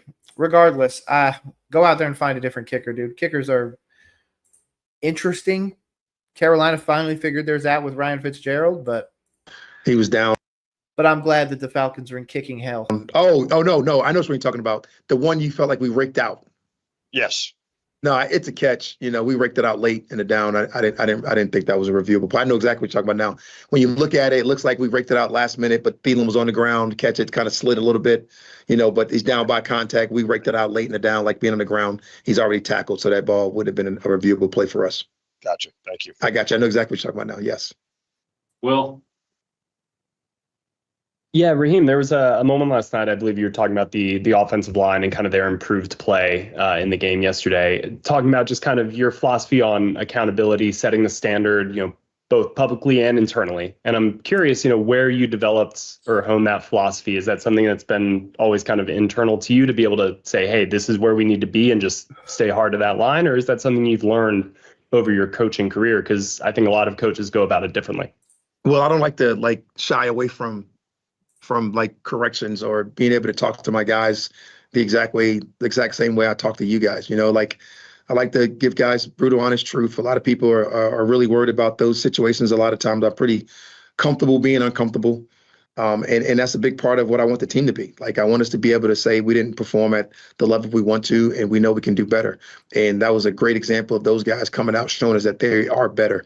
You know, it's not a lack of belief in the guys. It's more belief when you do tell them the absolute truth. And when I can tell you that we didn't play as well in whatever phase it was, I just feel like we'll respond better going out knowing that that's out the way. You know, just, you know, hitting the elephant in the room right away, I think is something that we were able to address. And I think I got it from Joe Gardy, my college football coach, when we were in college. You know, he hit us with brutal honesty. He used it with the method of a smile on his face, and it was never something that was demeaning or degrading, but it was always going to be honest, and it was always going to be his version of the truth. And it was up to us to go out there and prove him wrong. And like, I think that's what the O-line did last night. They went out and they showed me that they can be better, and they showed us that we can be better. They showed the city of Atlanta that they can be better, and they showed us what they're about, right? That was a pretty impressive performance by that up front group, those running backs, our tight end core. I mean, I think all those guys had a lot to do with it. Even our receivers on the back end block, and I think that was just a big part of it. Like, this group has a bunch of pride. Okay, I'm going to pause it after he finishes this, and I'll answer this question. And I'm proud of those guys for how they responded. Thank you. Should have just given it another second. Okay, let's break this down. Should I trade Bowers, G. Will, and Tyron for Chase? I'm assuming Jamar Chase and Omari and Hampton. And if he says no, then I'm thinking that I'm willing to switch G. Will for JSN and resend the offer. You're getting rid of a tight end one, a wide receiver one. To be honest, Wilson's going to be there for a long time. He's going to continue to do well, regardless of what anybody thinks. Tyron. You mean Tyrone Tracy? If you mean Tyrone Tracy, and this is Bowers and G. Will for Tyrone Tracy. I'm sorry, Bowers, G. Will, and Tyrone Tracy for Chase and Omarion, and you're willing to go JSN. Okay, cool. So let's first clarification. Thank you. By the way, shout out. Love the display picture. I'm actually watching Super right now. It's pretty awesome. Okay, I would make this trade under one condition. Actually, two. One, who is your other tight ends? If you have another viable tight end, that's fine. Second, is this redraft or dynasty? I'm assuming redraft. I'm assuming. If this is dynasty, I don't go this. If this is redraft, I pull the trigger. Redraft, and you have Kyle Pitts. To be honest, Kyle Pitts doesn't look like the worst. Let me pull up his stats real quick. I'll actually put it on screen. Hold on. So from this last game, Kyle Pitts went 4 for 37. So he's 11 for 96, 8.7. Kyle Pitts might be back. That might be a hot take. I don't know. I'm going to say do it. I don't think the JSN one is worth it because I feel like Bowers and G. Will more than makes up for what Jamar Chase is. It's more of the Tyrone Tracy or Omarion Hampton. I like Tracy a lot. Hampton still looks good, but obviously you have the power to be able to do that. And going out and getting Jamar Chase, to be honest, might make up some of the loss that you might make or lose. So yeah, I would make this. I would do everything I can to not get rid of JSN because obviously he does look really good. Yeah, that's where I'm at with that. I would pull the trigger, especially because then you could possibly have, in this scenario, I know about you having Chase, and you would have JSN. So that's 2 top flight wide receivers this year. That's the way to go. Make the trade. Try to avoid the JSN one at all costs. If you do, just see what's out there for G. Will. See if there's anybody interested and see if maybe you can work something to snag somebody else. Maybe trade a G. Will for an Emeka Egbuka or somebody like that. That could elevate you. And, of course, again, Kyle Pitts to the moon. Thank you, Raheem. Joe? Yeah, hey, Raheem, what do you see out of Mike? Of course, bro. I do 100 fantasy leagues, literally 100. I'm actually going to set their lineups tonight. I might do it live on stream. I normally do it. So, hell yeah, dude. Really appreciate you asking questions. And, of course, man, if you ever need it, I answer questions for free on Tuesdays no matter what. It's the first road game for the team of the season, and obviously in probably one of the loudest environments you can imagine with a home debut and a primetime game. Joe, that environment was unbelievable. That is a loud environment. That is a hostile environment. I love that. The beauty of it is to see. We've been talking about it a bunch, right? We bring it up all the time, Joe. Like his poise, his calm under pressure, and it was on full display last night. Particularly that first drive, we had an opportunity to go for on that 3rd and 1. We didn't get the play call in, and then he's able to go out there and handle it, take the penalty, kick to get the 3 points. But after that, man, able to just move down the field, execute the offense within the noise, execute the offense in the run game, keep the crowd somewhat quiet. When we did get into those 3rd down and extra long situations, be able to get out the huddle quickly enough to be able to get our emotions and things off, to diagnose what we want to diagnose, to get the information. By the way, hearing this as a Carolina Panthers fan hurts my soul because we can't even get the play in on time. That he needs, be able to get that snap, be able to deliver it. Then at the end of the game, executing really those slow 4 minutes. And then even at the end of the half, when we got at the slow 2 minute, to be able to execute all of those different things on the road for a rookie, a second-year quarterback in this, whatever game this is now, I thought was really impressive. How he played a clean game, really only missed one throw. That inside slant throw to Drake was one of the big-time misses I thought he missed. There was some other throws that I thought he can make. I wouldn't necessarily call them misses, but he missed the slant. I'd like him to make the other plays that I know he's capable of making, but he played a really clean game. He kept the ball turnover-free. He kept the ball for us under some adverse situations. He kept the ball for us and kept it moving in a positive direction to keep the crowd off of us, and I thought he did a nice job with that. And then, Raheem, you mentioned that holding call on Elijah that would offset the offside. Did you get an explanation on that at all? Because it seems to me like it would be like an unabated to the quarterback kind of situation if he had to hold him. That's what I was asking. That's what I was asking Joe at the time. That wasn't unabated. They didn't stop it, so therefore there's a holding. So I just want to get some clarity there, what you should do, because for our guys, and we'll send that one in to kind of ask the league. But that was one of the things that we'll have questions about. We don't like to ask the questions, what's this holding? Is that, and pick on things. But just some of the things for some of these teachable moments, I think some of the things that are worth talking about. Garrett? Absolutely. And especially because this team is genuinely on the fringe of not only competing for this division, but genuinely being better than the Buccaneers. I mean, the Bucs have been riddled with issues when it comes to health. The Falcons, for the most part, they're dealing with injuries just like every other team, but not at those key positions. So they are really poised to do something. It's just going to be, can he get his, dogs together and ready to go week to week? Obviously, this week coming to Carolina, that changes quite a bit, and that's why I'm breaking down Dave Canales right after this. Coach, the offense did play pretty well in this game, but they did seem to struggle when they got down into the red zone. Now that you've had a chance to kind of watch the game, what were your impressions of what you saw from the offense when they got down in the red area? You know, it was kind of the theme of the night. We did a really good job of running the football, and we had a chance to run it, and those opportunities to run it. We got down in the red zone in particular when we did go to, whether it be a pass situation, whether it was a drop, or whether it was something to get us off track. Those are the areas that we did not do such a great job in the red zone. And, you know, like I could think about the off-track play that we had on the 1st and 15 or the 1st and 20, whatever it was, when Drake catches a nice slant and runs for 20 yards. That didn't happen in the red zone for us. You know, we had the drop, or we had a bad play, a broken play. They were playing a too high coverage, and we had to run around and make a couple plays in different situations. So they did a nice job. I want to give Minnesota credit for some of their red zone defense, but we can execute better. We didn't do a great job in the red zone last night for sure. Fortunate enough for us, our defense held their team to almost the same poor play in the red zone, and it was able to work out for us. Bojangles? Bojangles. D-Led, I think that's you. All right. Yeah, Coach. What'll be you know, as y'all turn the page and start moving on to the Panthers? Y'all had a big shootout with them last time. They tried to refortify their front up there, and Derek Brown's back. What are some of the issues as you all start getting ready for the Panthers on this week?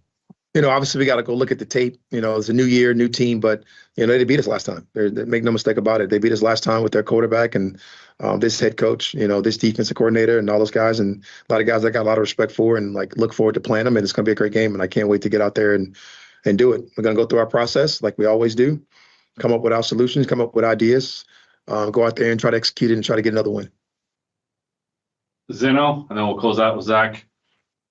This is a play I do remember. I came prepared this time. So on the 4th down on the touchdown drive where they jumped off sides, were you actually planning on running a play there, or was you just trying to draw them off sides and going to set up for the field goal? That right there was the that was a no snap play. You know, that play in particular.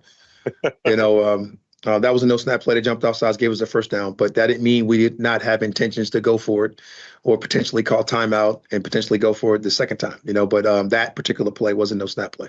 It's a 9-point game, so it's 2 scores, right? Yes. Making it a 12-point game, I mean, that still takes it to more than a touchdown and a field goal. So analytically, the math, what was part of how did that work out for you guys in the decision? So the process there is you kick it, and you would absolutely make it a tough game for them to come back. But if you go out there and you score, you make it pretty much impossible. So like having the ability to go out there, get the no snap play and get the free, you know, first down was absolutely outstanding for us. So that was the first option.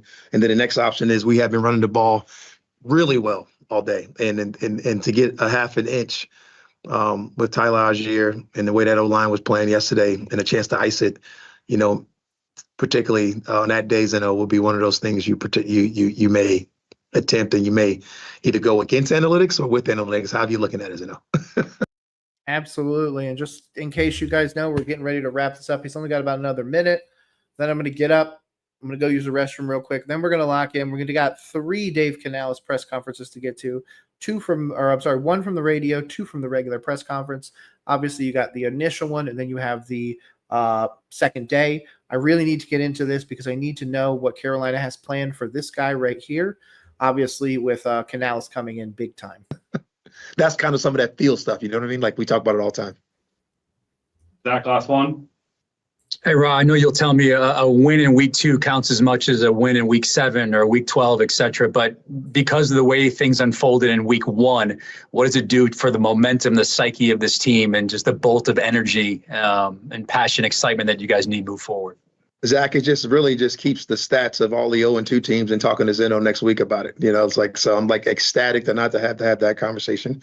But it definitely, man, anytime you get a win, it's a chance to get out here and put it in front of your team. You learn from the lessons, the things you want to do better. You can be harder on yourself, whether it be a coaching standpoint, a player standpoint.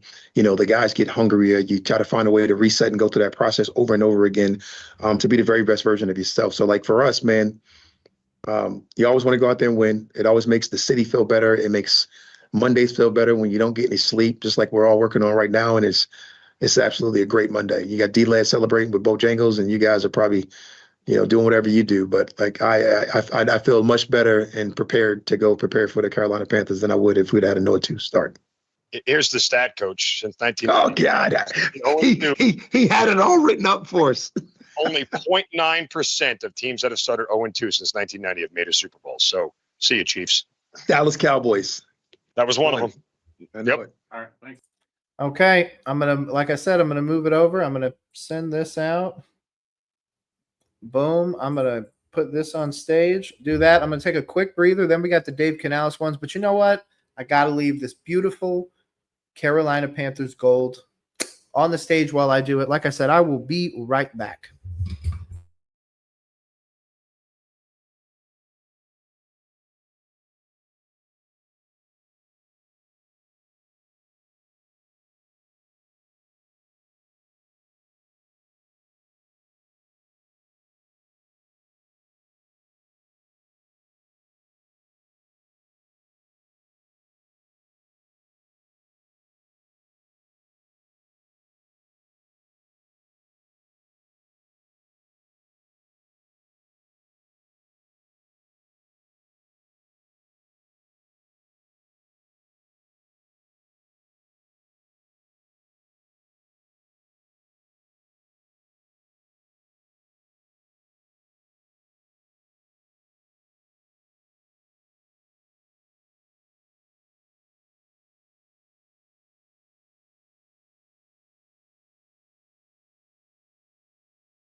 Okay, let's get this. I took the dogs outside. Got a little pee in. You know what? I got to make sure that I'm putting up the right one. I don't want to put them up out of order. So let me verify that. Let's go to Carolina Panthers. There we go. So it is going to be the one that we're doing first is this one. So it speaks to the media.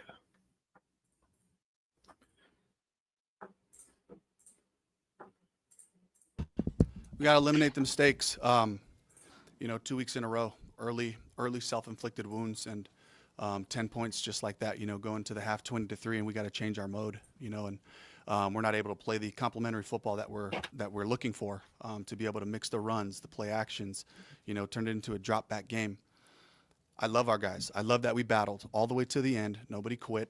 Everybody did what they were supposed to do. As we started to close the game, we have to be able to find a way to play that kind of football early on so we can see what we have. I believe in this group. I'm excited about this group and the players we have out there, but it's the mistakes. And I have to take full responsibility of that first and foremost for preparing our guys.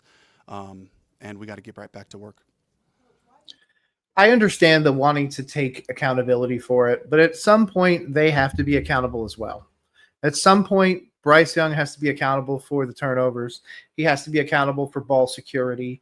Obviously, they're kind of the same thing, but the first one was literally just him holding on to the ball.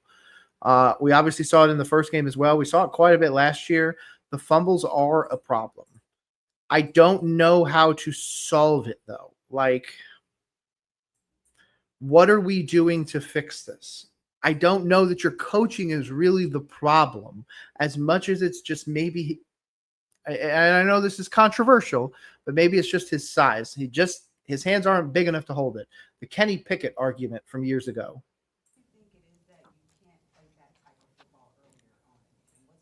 Of course, it's the turnovers. I think it's just, when you give the other, and I got to give them credit. I got to give the Cardinals credit for coming out and playing hard, really forcing the issue on some of those, and they had a good pressure plan. We were on our assignments, but we didn't execute the assignments. And Bryce is in those situations, and sometimes it ain't the worst thing if you're in that situation to take a sack. I also know he makes some magical plays. I also know that he does find ways to find guys down the field, and that's part of his game. But it's all of us. It's the mistakes that we have to continue to clean up. So, one thing I immediately want to say is his face. I'm gonna actually go back. I normally don't rewind it. That's not normally something you're gonna see on my channel. Normally, just go through, feel the vibes, see what's going on, and then listen to what the man is saying. Look at his eyes. What are his eyes telling us when he's answering this question? He's answering it for two reasons. Obviously, he was asked it, but he also needs to take into consideration his relationship with his quarterback. His relationship with his quarterback is one that is continually strained by the quarterback's play, by the ownership, which of course forced the trade. And to be honest, it's just accountability. He is answering this question like he's answering it to Bryce Young, like he's answering it to David Tepper. And again, the way that he answers them with his eyes darting everywhere, looking down and everything, that's not the normal Dave. Dave is normally like, hey, man, Mr. Optimus Bully. That's what we heard from Baker Mayfield. That's what we heard from people in Seattle. That's just who Dave is. Sorry, wrong side. That's not this Dave. I don't know, man. Something's going on. I think Tepper already had the conversation. You need to get me a win. And I got to give them credit. I got to give the Cardinals credit for coming out and playing hard. Again, look at him. He answered the question straight on. He was looking like this. And then when he's delivering the response, he's looking for answers. He's looking for a way to give an answer to the media, of course, but he's looking for a way to deliver this to his ownership and to his quarterback, who he knows are going to hear this, who he knows are probably watching this right now. That's what happens. He's walking the tightrope right now. The tightrope between having a job and being fired after, week 5, 6, 7. Like, I need a win, man. Atlanta at home. Defend home turf. Get me that. But this darting around, when he's answering this question tells me he does not have confidence that we are going to be able to actually do that. Really forcing the issue on some of those, you know. See, he can look straight at the person when he wants to, but otherwise it's. And, you know, they had a good pressure plan. You know, we were on our assignments, but we didn't execute the assignments. And, you know, Bryce is in those situations. And, like, you know, sometimes it ain't the worst thing if you're in that situation to take a sack. I also know he makes some magical plays. You know, I also know that he does find ways to find guys down the field, you know, and that's part of his game. But I feel like that's the moment. That's the turn. But he makes great plays. You know, he puts us in this. But he delivers the actual answer, and then he sugarcoats it. You know, it's all of us. It's the mistakes that we have to continue to clean up.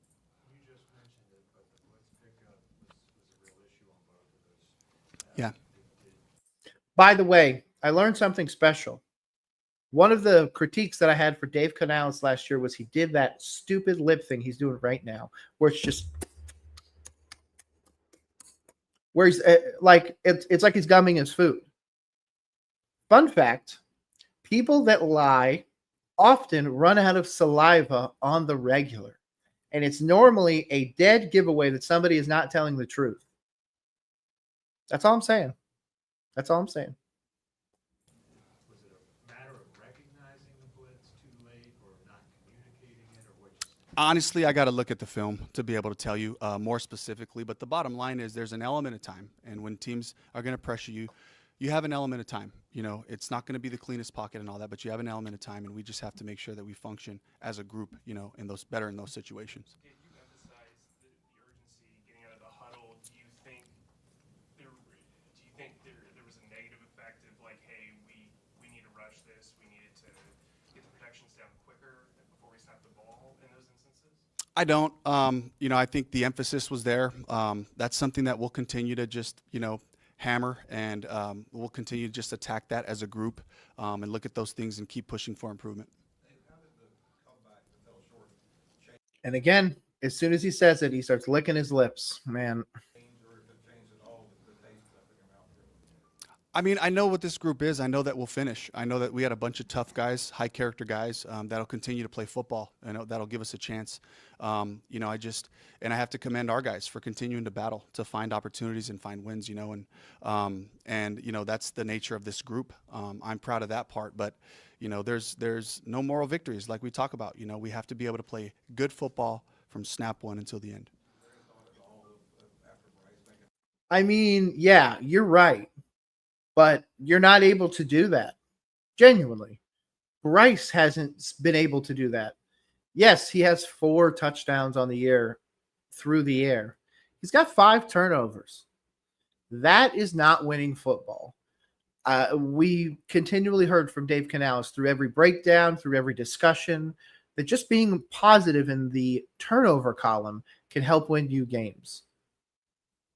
This 2+ turnovers is a way to lose games. And to be honest, the way that he played down the stretch, I was very happy with.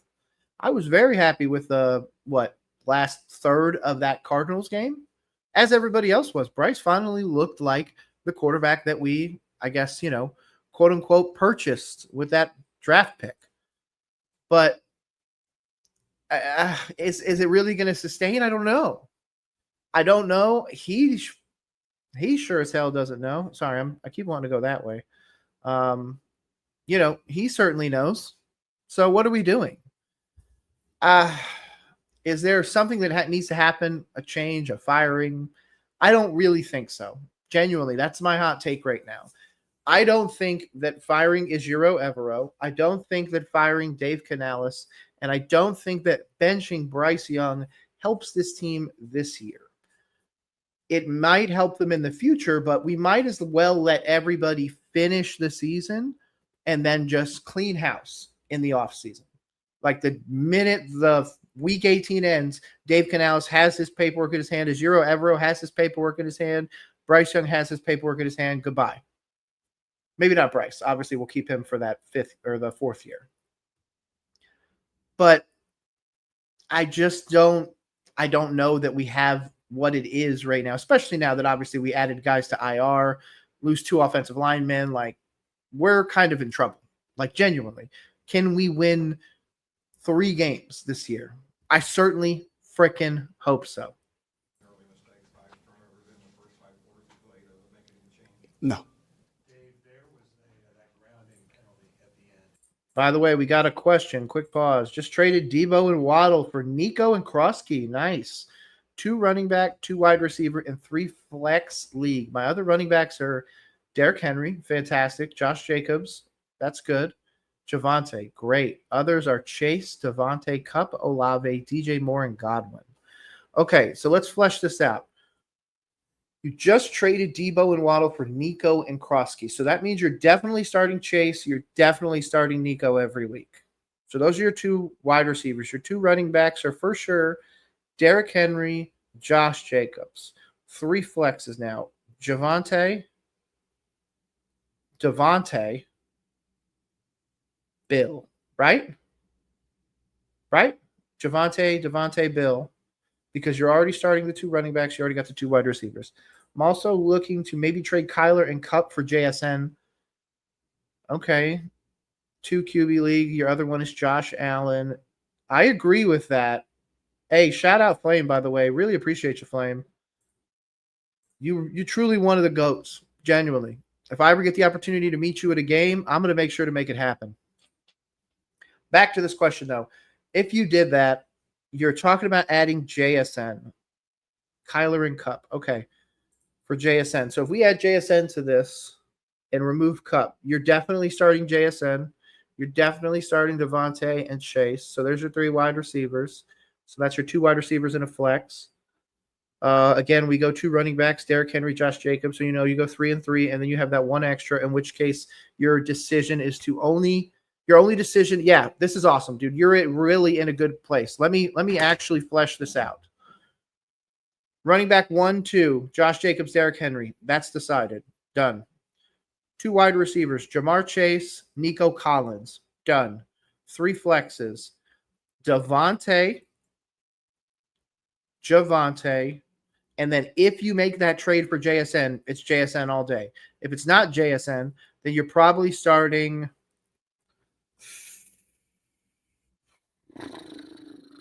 Bill. So yeah, if you don't make that JSN trade, you're starting Bill in that final one. But dude, what a freaking team. Obviously, I see you're a Saints fan. We'll do the Kellen Moore breakdown later as well. I'm sorry what's happening to Olave, man. He seems cursed at this point. I don't know what's going on with him, and I feel sorry for you guys. But man, this isn't even a question, man. You're just flexing on us with this team. Damn. Again, shout out. Appreciate you, man. Yeah. Yeah. That's what I saw too. But again, they're officiating this thing live. I have a lot of respect for the officials, and we have to go with the call that they made. Oh, he's talking about the Jatavian Sanders non-catch. I understand what the officials thought. I thought it was a catch. I understand a little bit of a bobble, but if that's the case, we really need to have a conversation about a lot of different things. Genuinely, we got to have a lot of conversations. So I don't love it, but at the same time, Dave is doing the right thing. He doesn't want to get fined. He doesn't want to have to deal with the blowback. He doesn't want to have to deal with that stuff. So I'm fine with it, to be honest. Nothing else you can do. You're not going to fight the referees at this point. I could not have challenged that one, but we ended up using a timeout to avoid the 10-second runoff in that situation. So.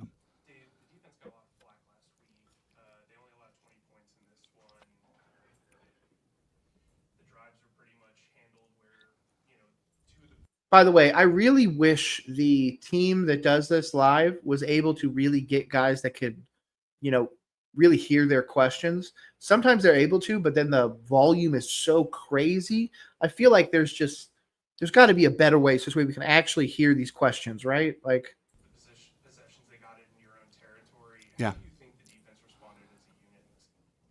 I thought they responded by just going back and playing good football, and the Cardinals got to give them credit. They still found ways to make plays, and and Kyler breaks out there. We had a really good rush plan on that one, and he got out of it and made a big play, a critical play in the game. So I got to give them credit also for finishing their drives, and getting those touchdowns. A fantastic 2-minute drive, before the half, a couple of big plays, and then with 9 seconds making a play in the back of the end zone.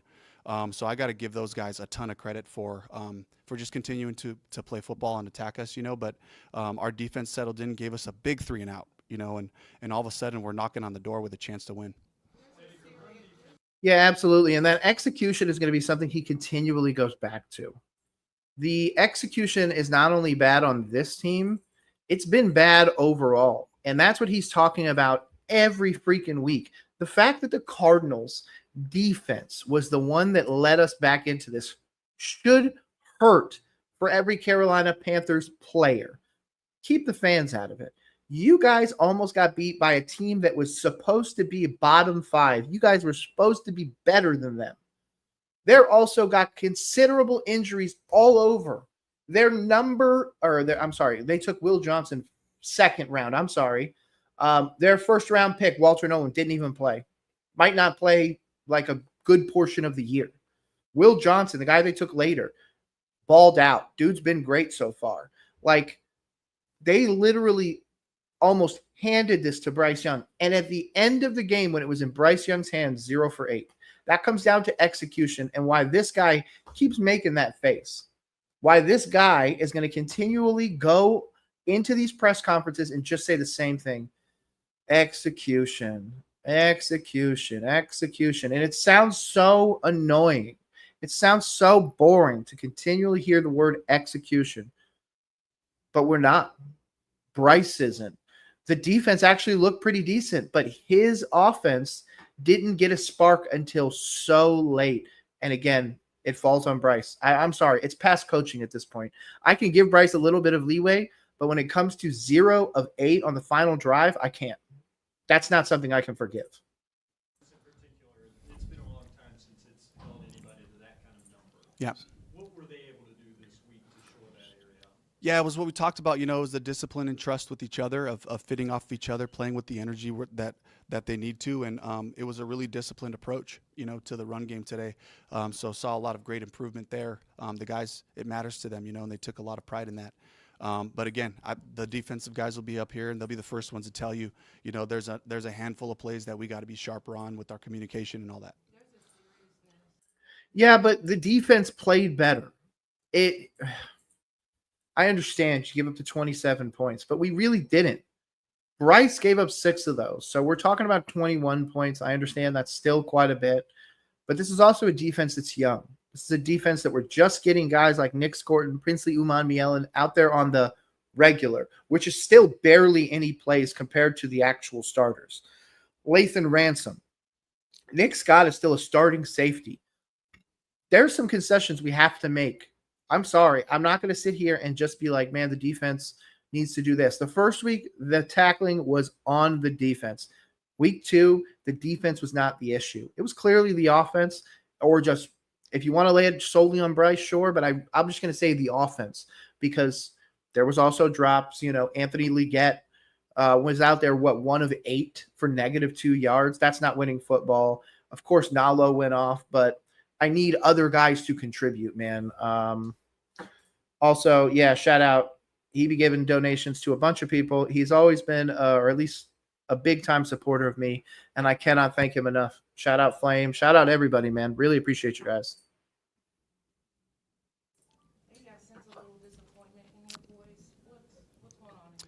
I think it's just the frustration of what I feel like we have, the group that we've assembled here, and to see glimpses of it, and to not see the consistency. And I know that we'll get there with hard work, but they got to be studs about it. We all have to be studs about it as a staff and as players as well, that we are going to have to be disciplined about our approach.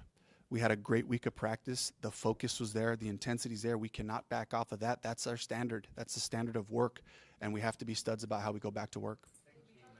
Yeah, absolutely. And the return this week is going to be harder. You're out Robert Hunt. You're out Austin Corbett. There's issues. And then obviously bringing in guys like Cade Mays and everything, that's great. But That's not the way to win. I'm sorry. Cade Mays is a good bridge guy, but we're in week 3, not in week 13. I don't know if Cade can hold up long-term either. I don't love the depth that's available on the market just in general. We were obviously able to bring in 2 guys, which we'll get to after this. I'll pull up the article and we can look at it real quick. But, man, Carolina has an issue, and it's the offensive line. And I don't even know that Bryce can overcome that, or, to be honest, almost any other quarterback for that matter, because there was times 2 seconds into the snap that they were already in the backfield. So there is concern all over.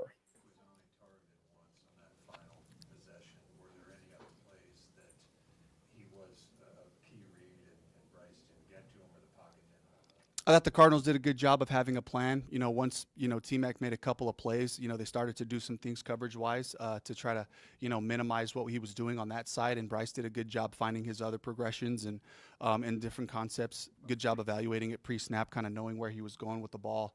Now that's, once they do that, the other guys have to continue to make their plays and show up for us. And that's the thing. Like, there were people making plays. There were things happening.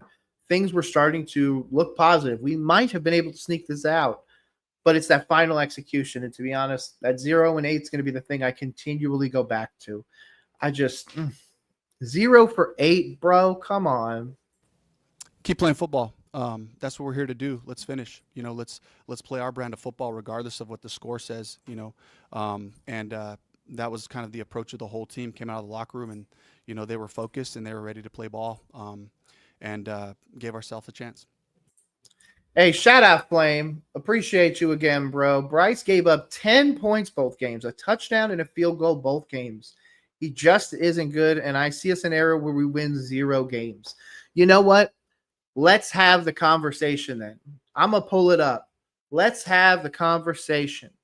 Because that was something that was my concern as well, Flame. I'm not sure if you saw it. You probably did, because to be honest, you watch me. You watch shout out number 1, Black Hat Panther podcast. Absolutely love y'all over there. Q and everybody involved is awesome, period. But let's pull up this schedule, because I agree with you. There is a chance that this team wins 0 games. But to be honest, that is absolutely worst case scenario, obviously. But the initial first few weeks, I can genuinely see it happening. Look at this, okay? Already got the 2 L's, okay? And don't get me wrong, I was ready. I had the tweet ready to go, Flame, okay?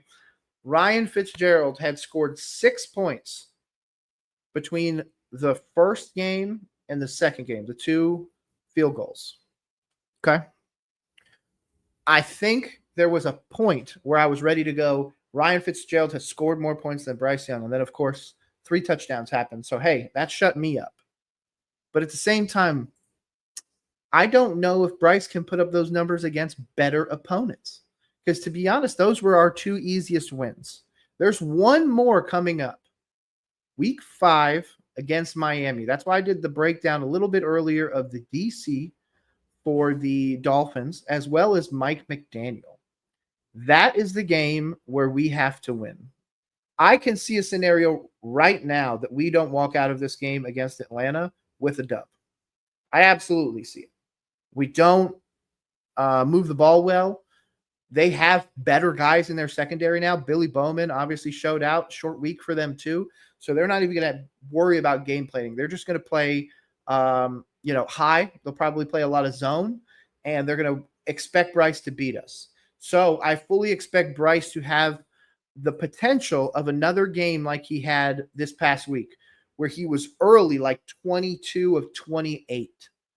Like, that could be winning football if there was no interception, if there was no fumble. But the problem is that I can't look past it. You can't look past it. Nobody's looking past it, especially Dave Canales. That's what he's been telling us this press conference. So, I could see it happening in Miami. After that, though, I don't know where the win is. Okay? Personally, I'm going to walk you through where my brain is at when I'm talking about this. Atlanta, I personally picked to win the division, so I've got a little bit of, scratch in this when it comes to that team. So I'm going to be a little biased, but I do think Atlanta can very handily win this game. New England has looked considerably better, and if you had Drake May on your team last week, you probably won. Drake May really balled out. The offense looks better. Kayshon Boutte, the whole bit. And again, I'm going to know a lot of these things because I do 100 fantasy leagues. So if you need fantasy advice, feel free to put it in the comment. But then you go to the Dolphins. The Dolphins have the Tyreek Hill controversy. Tua's, brain surviving the season for that matter. Then you have Jalen Waddle, who's been banged up. They traded away Jonnu Smith. They traded away Jalen Ramsey. So what are they going to do? They're going to hope and try and run on us. We're pretty good against the run, actually. We can get some solid pressure at times. I don't know if we can cover a guy like Tyreek Hill if he's still there, if he's not traded. I don't know if we can honestly cover a guy like Jalen Waddle unless it's like a bracket. So that could lead us down a bad road. But then after that, what are we looking at? Dallas. We are not going to be able to compete with Dallas. And if we do, it's because, that if we do, I'll be happy. Let me first say that. I will be over the moon. Any of these games. You know what? After this one, I could see us not getting a win until after the bye. Honestly. Dallas, again, I just don't see it happening. I don't see us beating Dallas. I was literally trying to concoct some crazy headline, Dallas collapses, something like that. But no, this is a 1:00 game. Dallas is going to roll, and we're going to, be in a lot of trouble. New York looks considerably better. I'm sorry, defense looks on point. They put up 40-something or 30-something in the first week. I'm genuinely excited for what the Jets have in store for people. And, of course, Breece Hall, Garrett Wilson, even their tight end now, Mason Taylor, looks like he could do something. Buffalo, don't even get me started. And, of course, Buffalo, Green Bay, back-to-back. I'm sorry. Getting beat up. We're obviously past the trade deadline at this point. Then we go into then we're at home for New Orleans. Again, could be a scenario where New Orleans is looking good. We just came off of 2 games getting just absolutely beat down. And again, if we're also coming into this winless, we're coming into week 10 down 9 games. We'd be 0-9 going into week 10. That might be we just have to win. So, oh my God, Carolina pulls it out. I could see that. But again, at Atlanta, if we lose the first one, history normally says we don't lose the second one or vice versa. I think this could be one of those years where we can't compete in division and we lose both of them to Atlanta. The 49ers might have Purdy back by then, but to be honest, Mac Jones looks good enough for this offense. They'll also have Brandon Ayuk by then. George Kittle might return. So there's a possibility that this team is right back where they were. And of course, Stafford and the Rams, let's not even talk about that. They are a genuine Super Bowl contender. But then when we come back after that week 14 bye, possibly down 13 after 13 weeks. 14, I hope we can beat the New Orleans Saints at this point. I hope that we can compete with Tampa. Obviously, we saw what they did against the Texans last night. Great game. Emeka Egbuka is clearly wide receiver 1 there already. And I know that was supposed to be a controversial take, but it's clearly not now. Seattle should be rolling by then. And again, following it right back up with Tampa. Yeah, man, I'm going to be honest, Flame. We could go 0 wins. But if that's the case, everybody's fired. GM's gone. Coach is gone. Quarterback is either benched for eternity or traded. We are going to start cutting contracts. And the change that happens to this team is one that is going to take a while to rebound, if I'm going to be honest with you. If we go, if we're the first team in the 17-game series to go winless, first of all, we're never going to hear the end of it. Second of all, does Drew Aller or Garrett Nussmeier coming here really make us better? No. To be honest, it puts him right back into the Bryce Young situation. So to be honest, I would want to trade out of the pick. And I know that would be even a crazier take right now. We're talking about week 3, and I'm already talking about if we had the first overall pick, I would trade it. But that's because somebody's going to want to pay a buku for it, and I might be able to actually build my team long term. This team needs guards. This team needs centers. This team needs safeties. This team needs coverage linebackers. This team needs all the positions that teams draft on the regular. I should say good teams draft on the regular and not do what the Carolina Panthers did. The last 2 seasons, we have not taken an offensive lineman. That is negligent. Like, just bad all over. Yeah. We'll give you more information in the morning as we look at it. It's a bicep for Robin, it's a knee for Corbs, and we'll have to just see what that is. Obviously, we've gotten confirmation that both Corbs and Robert Hunt are both headed to IR. Hunt is most likely out the rest of the season, so that top flight offensive line that we are paying out the nose for is now immediately voided. Man, it's got to be tough, man. Canales really thought he had it this year, and he just doesn't. And in a year where he needs wins, he's not going to be able to get them very easily. We have to just do all the full workup right now.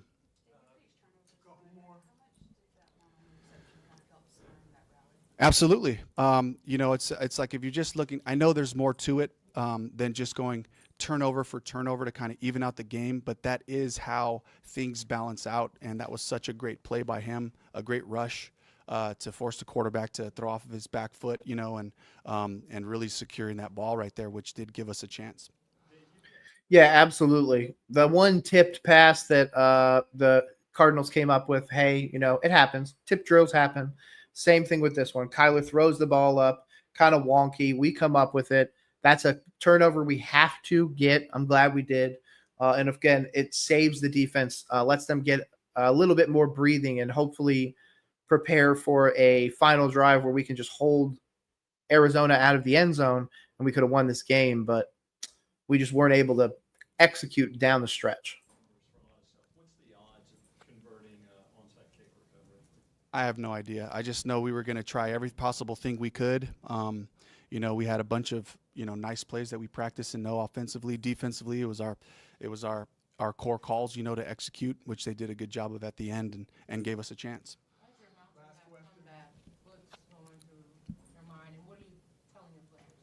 Honestly, just don't pass judgment on the outcome of the game ever. You just continue to play football, regardless of what happens early on, regardless of what happens in the middle of it. You don't get to pass judgment on what the outcome of the game is going to be because you just have to keep playing ball. And if you do right longer than the opponent, you give yourselves a chance to finish. And that's our definition of finish. And that's what I saw from the group, was a group that continued to do right throughout the course of the game, fixing the things that we talked about early on and finding execution.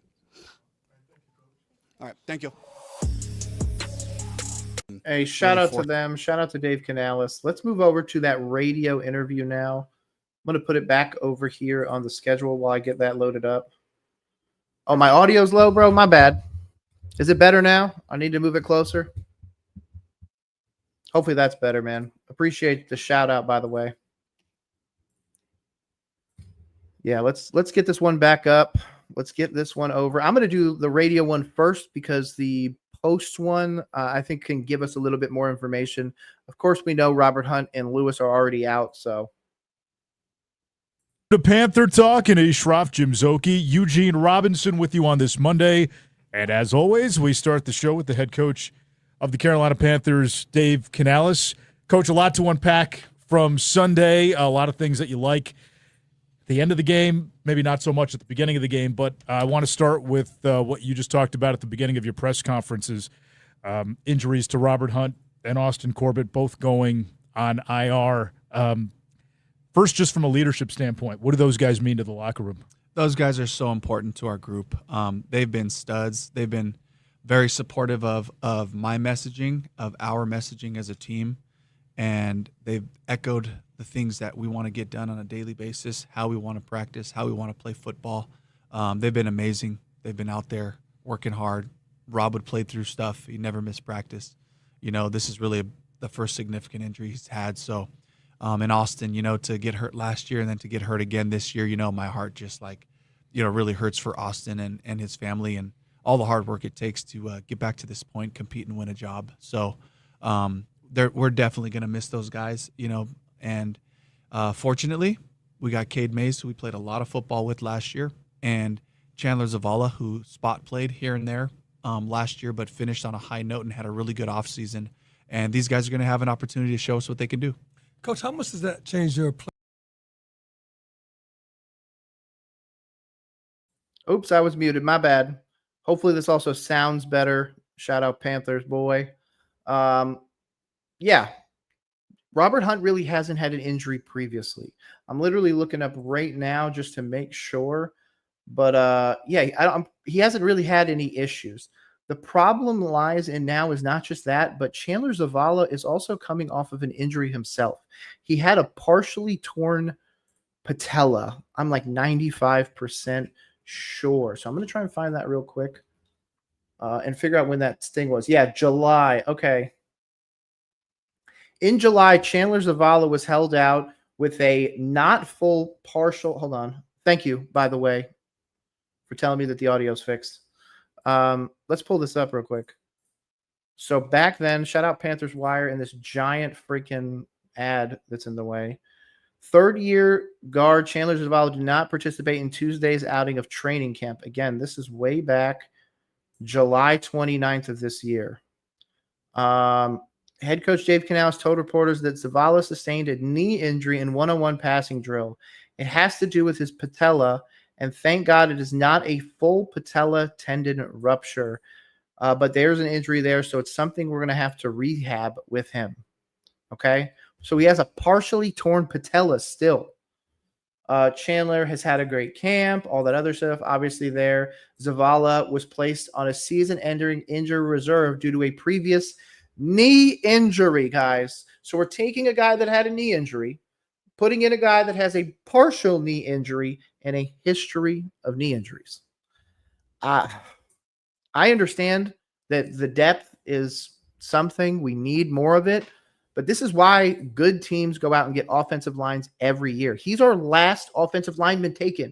2023, and there's been 2 freaking drafts since then, dude. Like, I'm blown away. Let's see. In Miami, he didn't play the final 7 games right before we got him. I think it was including the playoffs. Yeah, that's something I wanted to look up. I was trying to find, let's see, Robert Hunt injury history. There's normally a website that I can find for it, but of course I can't find it right now. Let's see. 2020. Oh, yeah, missed time to a hamstring. I guess this one's good enough. 2024, obviously dealt with knee, hip, and back. I mean, no offense. There's a reason why Robert Hunt was available. It's the same thing that I continually say. Good teams draft offensive linemen, and when they don't and they're jettisoning guys, it's because they had an issue or they're being replaced by a freaking rookie. Like Chiefs, perfect example, had a great tackle. What did they do? Jettison the tackle, go get Josh Simmons. What did we do when we needed offensive linemen? Instead of in the draft going out and getting a guy like, again, I'm going to continue to toot the horn of Jackson Powers Johnson. Jackson Powers Johnson would have been our center or guard for the next decade. But instead we go with a flash in the pan wide receiver in Xavier Legette, everybody who is now calling him Anthony. And what are we doing now? Instead, we paid Robert Hunt, who's going to be out another season.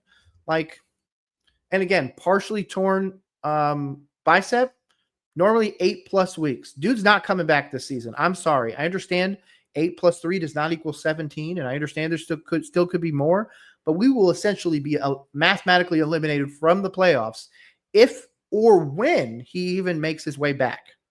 So I'm. When you have to go ahead and that you got to substitute guys in. It does not. Yeah. I think that's the confidence I have in this offense, this offensive line, is that I know that these guys are familiar with the schemes that we're doing, and I know I know how to play with Cade, and I expect Chandler to be able to step in and understand how we're trying to attack defenses, especially lose. I mean, again, hopefully he can do it, but how many games can he do it? How many games can I count on Cade Mays? Did he give us some good work last year? Hell yes, he did. Can he give me good work for 15, 16 more weeks? That's something completely separate. That's asking a lot out of him.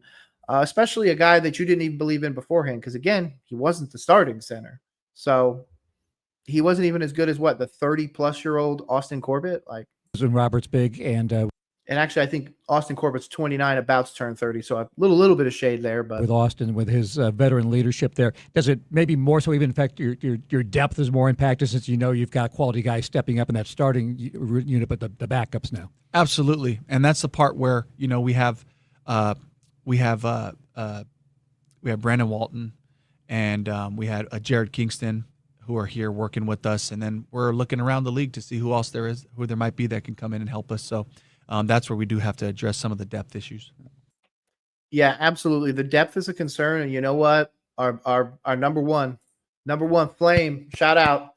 We could have had JPJ in the second, and we drafted a hurt running back. You know what? I want to actually pull up that draft because I want to show you how bad that draft was, how bad we truly flubbed up. I'm going to pull up the actual draft itself. Oops. Sorry, I'm waiting for this to load. Was this it? Let me make sure before I put it on. Okay, this is the Xavier Legette one. Yep, okay. So you're talking about JPJ. I love JPJ coming out. Dude allowed 1 sack at Oregon over 4 years.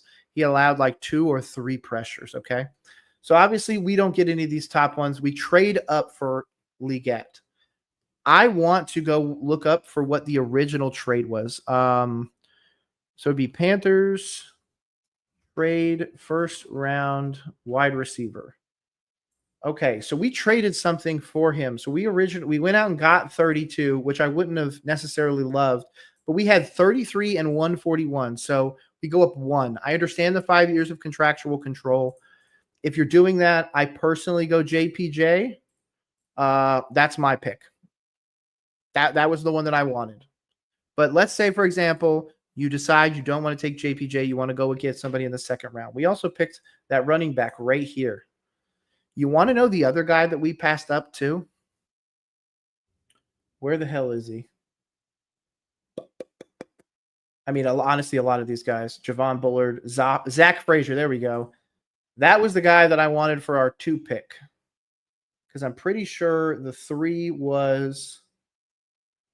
I'm just trying to find it. I'm trying to find the name. There's a linebacker. Yeah, here we took Trevin Wallace, and here Peyton Wilson went.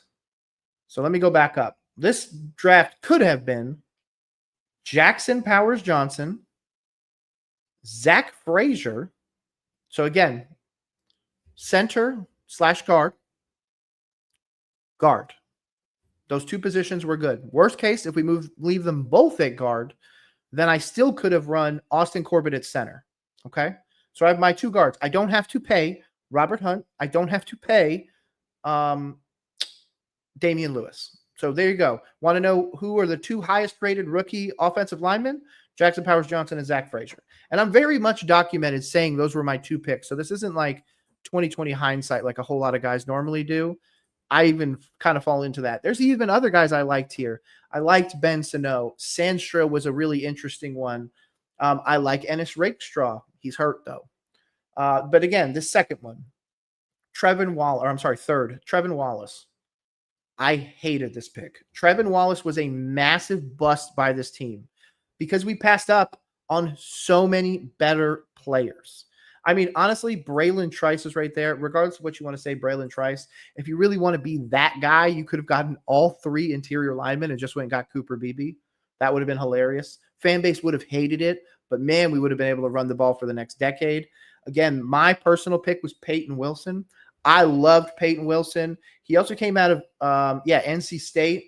So would have been a local guy, could have, helped more. Regardless, there's all those. I mean, and then as you go on, obviously we can look at things. There's Bucky Irving down there. I really liked him. I really liked TJ Tampa. I mean, there's genuinely some guys in here that we just like kind of messed up and just didn't look at. So yeah, the JPJ will forever haunt me, in my opinion. And there's also some other guys. I'm not sure if it happened in this draft or if it happened in the next draft. But I bet you it's in this draft. Jack Campbell, did that happen in this draft where he went to the Lions? Jack Campbell's another one that I really liked. Jihad Campbell from this past draft. Yeah. Oh, hold on. This one's going to hurt my soul. We passed on Keon Coleman and Peyton Wilson at Ladd for XL. Yeah, this little thing right here will haunt the Carolina Panthers for a long time. Honestly, Jalen Polk looked interesting. I'm glad we dodged that bullet. I really liked him coming out of college. I'm so glad we didn't go get him. But Braden Fisk, Cooper DeJean, Kool-Aid's actually really good. Obviously, him here.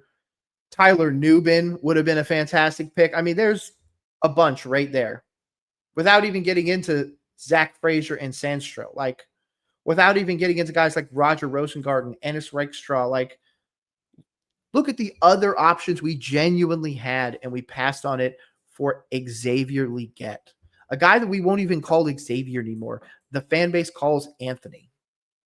Because his name is Anthony Xavier Legette. Just blows my mind, man. How did we get here? Coach, the way you guys finished on Sunday, almost completing what we played a lot. Oh, you're shoot. watching from Sips that we had. Let me fix this. I've overthought that drive now for about the last, 12 or 13 hours, and just looking at that, just wanting to see, I could have called this here, I could have called that there. I called the plays we knew. I called the play. Sorry, the bar on my end is really, really small. So it's like every time I go to press play, it once in a blue moon skips. What I was trying to say was the normal return time for a partially torn patella, the recovery time is 3 to 6 months for mild tears. More severe tears are 4 to 6 up to a year. So a guy like Chandler Zavala is really like in a rough place if something happens. Plays I know we could execute at a high level, full speed. That's always a good default, and we didn't execute, and we had a couple of penalties in there, and they try to give it to us back, kind of went back and forth there a little bit, but that's not a bad thought. Yeah, that's a great point, because I think when you're on the outside looking in or you're watching from home, well, why didn't he call this? Why didn't he go to this? And you see it in practice, like how much of that menu when you get into crunch time is, okay, like these have to be the best plays. Yeah, there's no magical call. It's what you have most time on task on, and I think that's life, right? I think you don't I don't think you make stuff up in your life. If this thing works for you, this is what you're going to do. Now we learn, we grow, we add things and we practice it, and when we feel confident and say this thing is ready for prime time, then it becomes a part of who we are. This is not a question specific to the game yesterday, more of a general question about when to go for 2 points. And there's always like a sheet about you mathematically, but in your mind, like as a head coach making that decision, like as far as time in the game versus the point differential, when do you have like a kind of by feel thing, or how do you decide with each situation if you're behind or when to go for 2 points? According to his press conferences last year, he stated that he would go for 2 points ahead of time. They would know exactly what was happening. They would know beforehand. They would be able to, I didn't realize I didn't have anything in the background as well. Yes, we do have the absolute worst draft scouting in the world. And to be honest, this 25 class is very much still up in the air. I believe in it. You believe in it. We all believe in it. But we felt the same way about the 24 class. And now looking back, we're concerned. I think Ransom, I think Horn, I think a lot of these guys were the right decision. But I don't love the decision to not play the rookies in significant snaps. And I mean like 45, 50%. Like they need to be splitting reps. Nick Scott and Lathan Ransom need to be splitting reps. Princely needs to be out there on the regular. Nick Scorton needs to be out there, to be honest, probably 60, 70% of the time as a pass rusher. I need to see what we got in these guys now, because I need to make a decision on Dan Morgan, in my opinion. We have all those metrics upstairs, so I'm just talking to George Lee throughout that time. Coach Tetero McMillan goes for 100 yards in his second game. He just seems to have a knack for making it look smooth, making it look easy. Did you see this kind of start coming from a guy like him, even though he was a top 10 pick and had all the accolades? I was hopeful. He showed it in camp, and he showed it certainly in college, and that's the reason why we picked him as high as we did, because of all those attributes. It's the fundamentals of playing wide receiver. It's attacking the ball. It's having clean feet at the top. It's having a plan after you catch it. What am I going to do with this ball? And it doesn't happen by accident. This is a guy who does it every day in practice. And whether it's in routes versus air, he'll catch it and he'll make a move immediately. And he's teaching his body how to react and respond to where he catches it. What foot am I going to put down and set the DB up so I can break back the other way? Or am I going to run through this one? Do I have to shave it back down? He's playing the game. He's using his imagination in practice. The best players I've been around have an ability to take their minds to the game in practice. And he's just showing an ability to have that kind of maturity and work at it. You know, it's from work. It's from hard work. Coach. Yeah, and so many people doubted him. Like, people doubted his ability to get separation. It clearly doesn't matter. He's like Mike Evans, which was my original thought, my comparison for a guy like Nalo. He's Mike Evans. He's a guy that in any situation, get it his way. As long as you can make it a catchable ball, it is a legitimate good throw. I'm honestly at the point, which to be honest, Flame, SC down there, he's probably in the same boat. We're all in the same boat. Feed Nalo at this point. Give him 190 targets. You know what?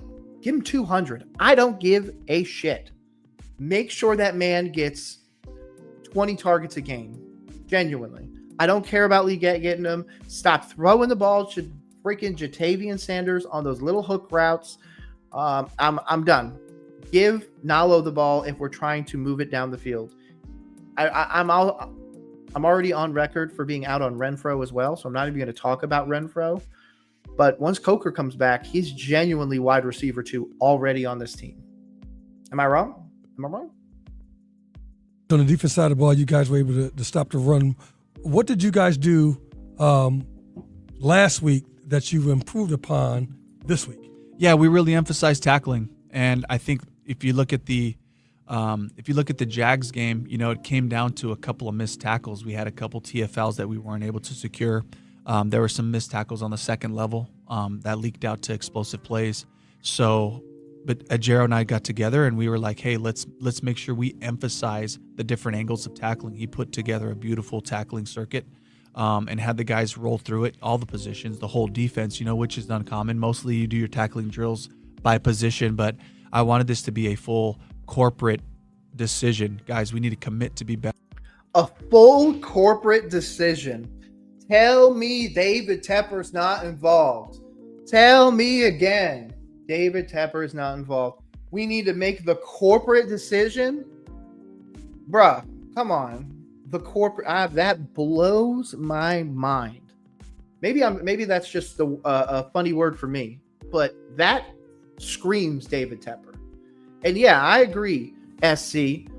We need to draft like the Eagles. You know what the Eagles do every year? They draft an offensive lineman. They draft somebody on the defensive side, whether or not it's a linebacker and all that. Like, we have so much to go on. And you know what? Flame comes in clutch by expanding on exactly what you just said. I agree, bro. Dan Morgan needs to be fired. Shout out, Flame. I have made up my mind on him and Canales. I think Canales will be a good coach, but not here, though. He isn't a builder, and Canales needs a team a few pieces away. Okay, so what did we see happen recently to another team that had a coach in a place where maybe not a whole lot of people liked it? Okay, the Jets. Robert Saleh. Robert Saleh is one of those guys that is one of the best just position DCs. He's going to go out there and draw up a fantastic game plan on defense every week. Dave Canales can do the same thing, but I agree with your sentiment. I was big on Canales. I was in on Canales 30 full days before he was hired. I did his Bucks breakdown and everything. I love what he can bring, but it seems like maybe he's either overwhelmed, he's maybe getting too much from behind the scenes, which again goes back to Frank Reich telling us that David Tepper would be in his office on the regular. So is now all of that weight sitting on Dave Canales' shoulders, and that's affecting his ability to not only draw up a good game plan every week, but get our guys ready? Yeah, I mean, I think that's genuinely what's going on. I think that the Tepper involvement is one that maybe slowed down for a little bit, but just like I put out the other day, I think that 24 class had nothing to do with this guy right here. I don't think Dave was really in on that 24 draft class at all. I think he came in towards the end of it, where most of the evaluation was already done by the previous regime, and he's bringing in his guys, building his staff. But Dan Morgan and David Tepper were the ones that were really featured the most in that one. It was only this previous draft that really Dave Canales was, I guess, pushed to the forefront of it. Is that going to be a problem long term? Possibly. David Tepper is the reason why we don't have a John Harbaugh, why we don't have an Adam Peters at GM. So, Flame, you hit it on the head, man. It's Morgan, but it's also David Tepper. That's the one thing I can't let anybody take their foot off of. David Tepper is the guy that everything falls onto. He's the owner. We see other owners be involved in ways that make teams better. We see other owners bringing in guys that help talent evaluation, former players, the whole bit.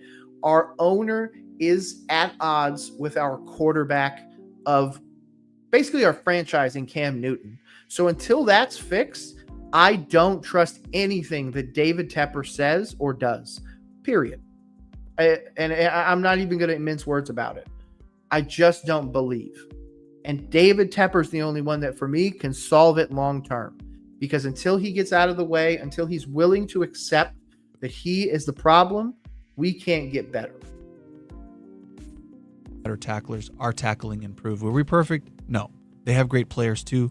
They did a great job getting their guys in space and making us miss a few times. But in general, it came down to tackling, and it was the attention to detail, is the way that they were conscientious about their fits and their communication throughout a week of practice. And I want to make sure that I give those guys love for being able to see the product of it show up on game day.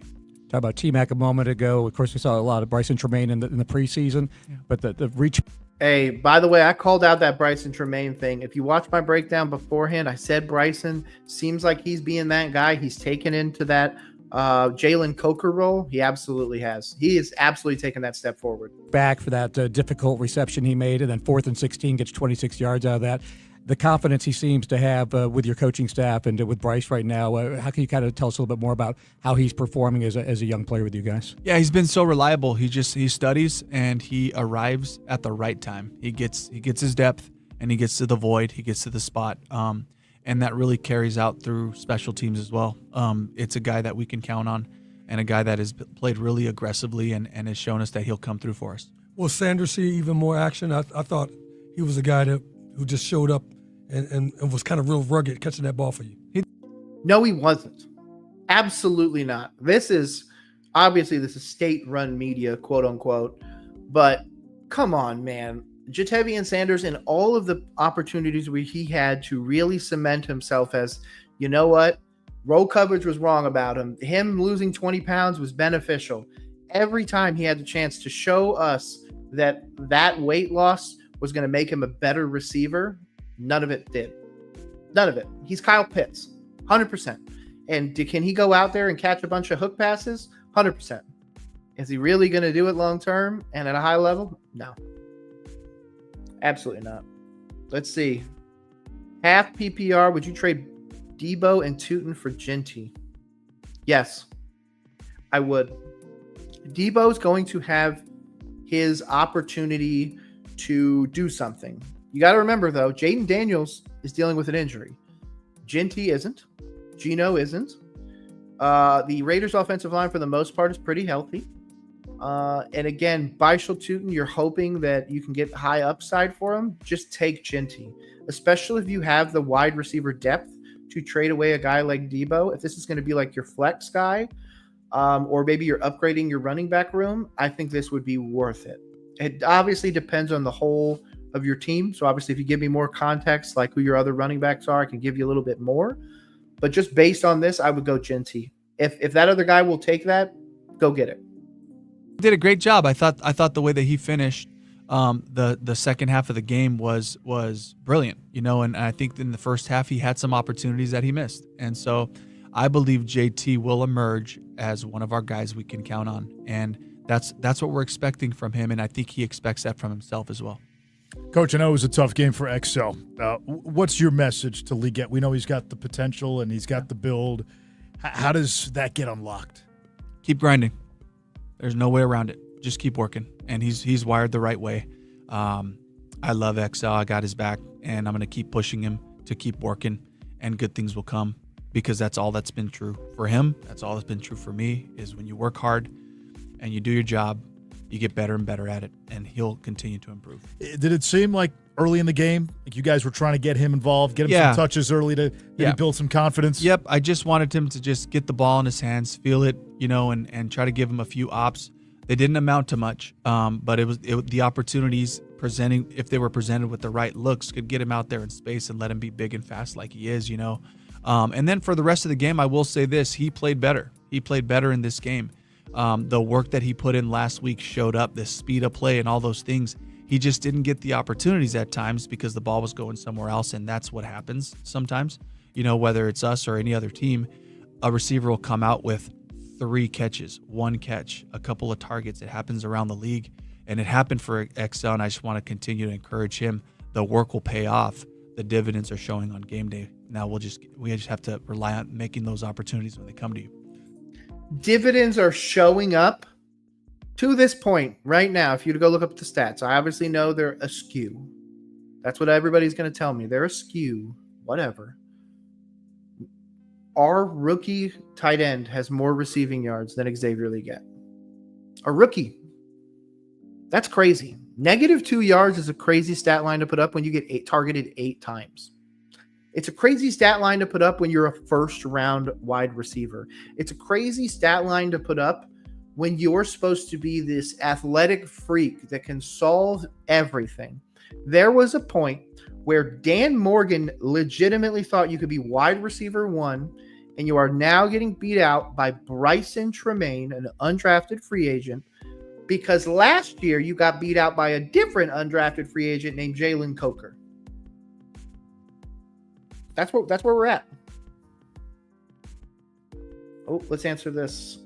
Okay, so yeah, I said Genty. Listen, you got Charbonnet, Chase Brown, Trevion, Harvey, CD Ridley, Hollywood, Rasheed, Debo. You're going to get Genty. Yeah, you're going to run 3 running backs then. I would try it, to be honest. I would see what you can get for RJ Harvey, or I would see what you could get for Trevion Henderson. Henderson and Harvey, even though I was big on them in fantasy, they are going to take time, clearly, to be able to actually break in to any major role. Even Trevion Henderson, who genuinely got running back 3 reps. Like, it was bad. Let's see this. I'm 0-2 in a 2 quarterback league. That sucks. Daniels, Quay. I don't know who Quay is. Quay? Daniels Quay?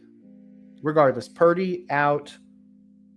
Backups are Ward, Rattler. Running backs are Henderson, Monty, B-Rob, Connors, Merritt, Browning, Mac Jones are on waiver. Who would you prioritize in what order? Oh, you're saying who to prioritize.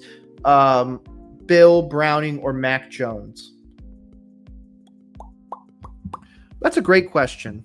You know what? Let's pull up ESPN real quick. I'm going to need some more information. First, let's put this on the screen. Okay, so the first question we need to answer is Merritt, Browning, Mac Jones. Browning has the best opportunity to become a viable long-term quarterback because Mac Jones, I was about to say because Mac Jones has Purdy, but Purdy's on IR, so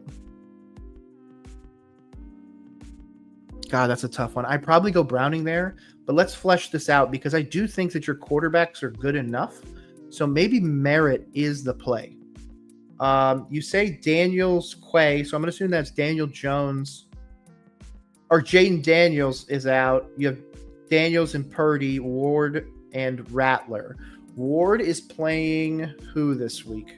Because to be honest, he did not look bad in that game. Oh, wrong team. You are playing the Colts. Ooh, that could be really good for you because that means that Ward's going to get a ton of opportunities to throw the ball like he got in the Rams game. Let's look at those stats. Box score, he probably didn't put up 19 of 33, 1 touchdown, 5 sacks. That sucks. Ooh, Bill. Okay, let's see what the Commanders are playing then. You would get Raiders, Falcons, Chargers, and then you're going to have a tough stretch down the way. The play is Browning then. Daniels is questionable. Yeah. My bad. Daniels questionable. That makes more sense instead of Daniels Quee. Purdy out. Yeah. So you have fantastic ones.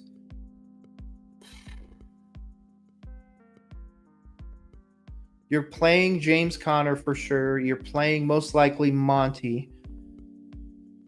I'd probably go Merritt. The reason why is because if you only need 1 or 2 weeks to run another quarterback and Jane Daniels is back, then you're okay. You run Daniels and Ward, Daniels, Connors. That would make sense. If you want to make... God, I'm really trying to go back and forth with this because I could see a scenario where Daniels comes back and is able to do something, but your running back is Daniels' running back. So there's a little bit of a stack there, especially in most leagues. So I'm going to say Browning. That's my final answer. My final answer is Browning.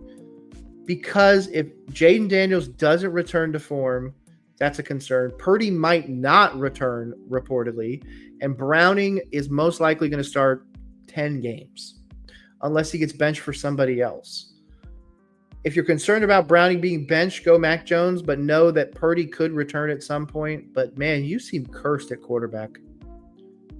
Yeah, I'm going to stay with Browning. Jamar Chase, I can't go against the guy that's going to be throwing the ball to Jamar Chase, so I'm going to have to stay okay with that. T. Higgins, yeah, really good. Again, you already got Monty, B-Rob, and Connor, so you should be okay. If Henderson does start to break out, that would be your option to put Henderson in. So, yeah, my final answer is Browning. Appreciate the question, by the way. What is your message to the team? We always say about playing fast, playing clean, and when some of that doesn't materialize, you overthink it a little bit. So what is your message to the team about playing fast? Yeah, just looking at the progress, looking at the things that we emphasized last week and that we improved this week.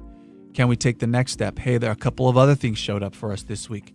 Can we improve this thing? And to the point where you get to playing really good football and we're looking for new places to emphasize, and it's this forever evasive thing that you're chasing, and it's here one day and then it's over here another day. And I think that's my job as the head coach, is to stay in tune with that with our coaches, to say, what do we need to emphasize this week to continue to push urgency and focus on these areas. Of course, finished last year with that great win against Atlanta. So home game, division game coming up here against the team that played Sunday night, beat the Vikings. Kind of some of your initial thoughts on taking on Atlanta coming up this week. This is a fantastic group. They've added some young talent. They got 2 awesome runners. They got skill players playing on the outside, Drake London, Kyle Pitts, Darnell Mooney, a couple of players that can certainly make plays. And then on the defensive side, they added 2 rookie rushers, behind Leonard Floyd and Ebiketie. And, this is a group that really did a good job from a organizationally and the coaches to add some talent to this group. And so they look like they're playing hard for each other, so this is a great opportunity for us to play a division game against a really good team and for us to show the improvement that we've made and also to see this team and see who the Falcons are for 2025. Yeah, home. Yeah, absolutely. Home for the Falcons. Darnell Mooney and them do look really awesome. I'm very excited for this game. It's going to be a true barometer for the rest of the Carolina Panthers season. Of course, Flame said it before, but I've said it continually. There's a chance that we really struggle in these first 5 games. And if that's the case, the next 6 or 7 aren't much better.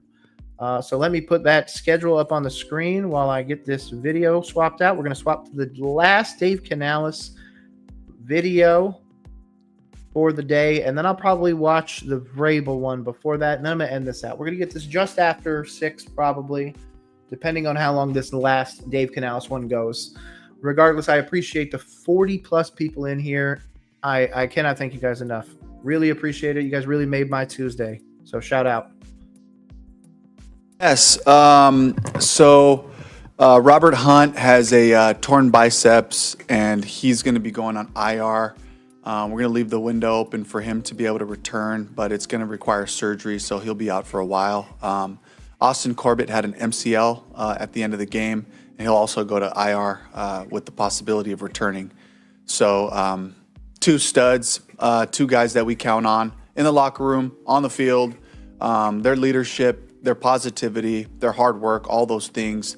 We're certainly going to miss those guys being out there.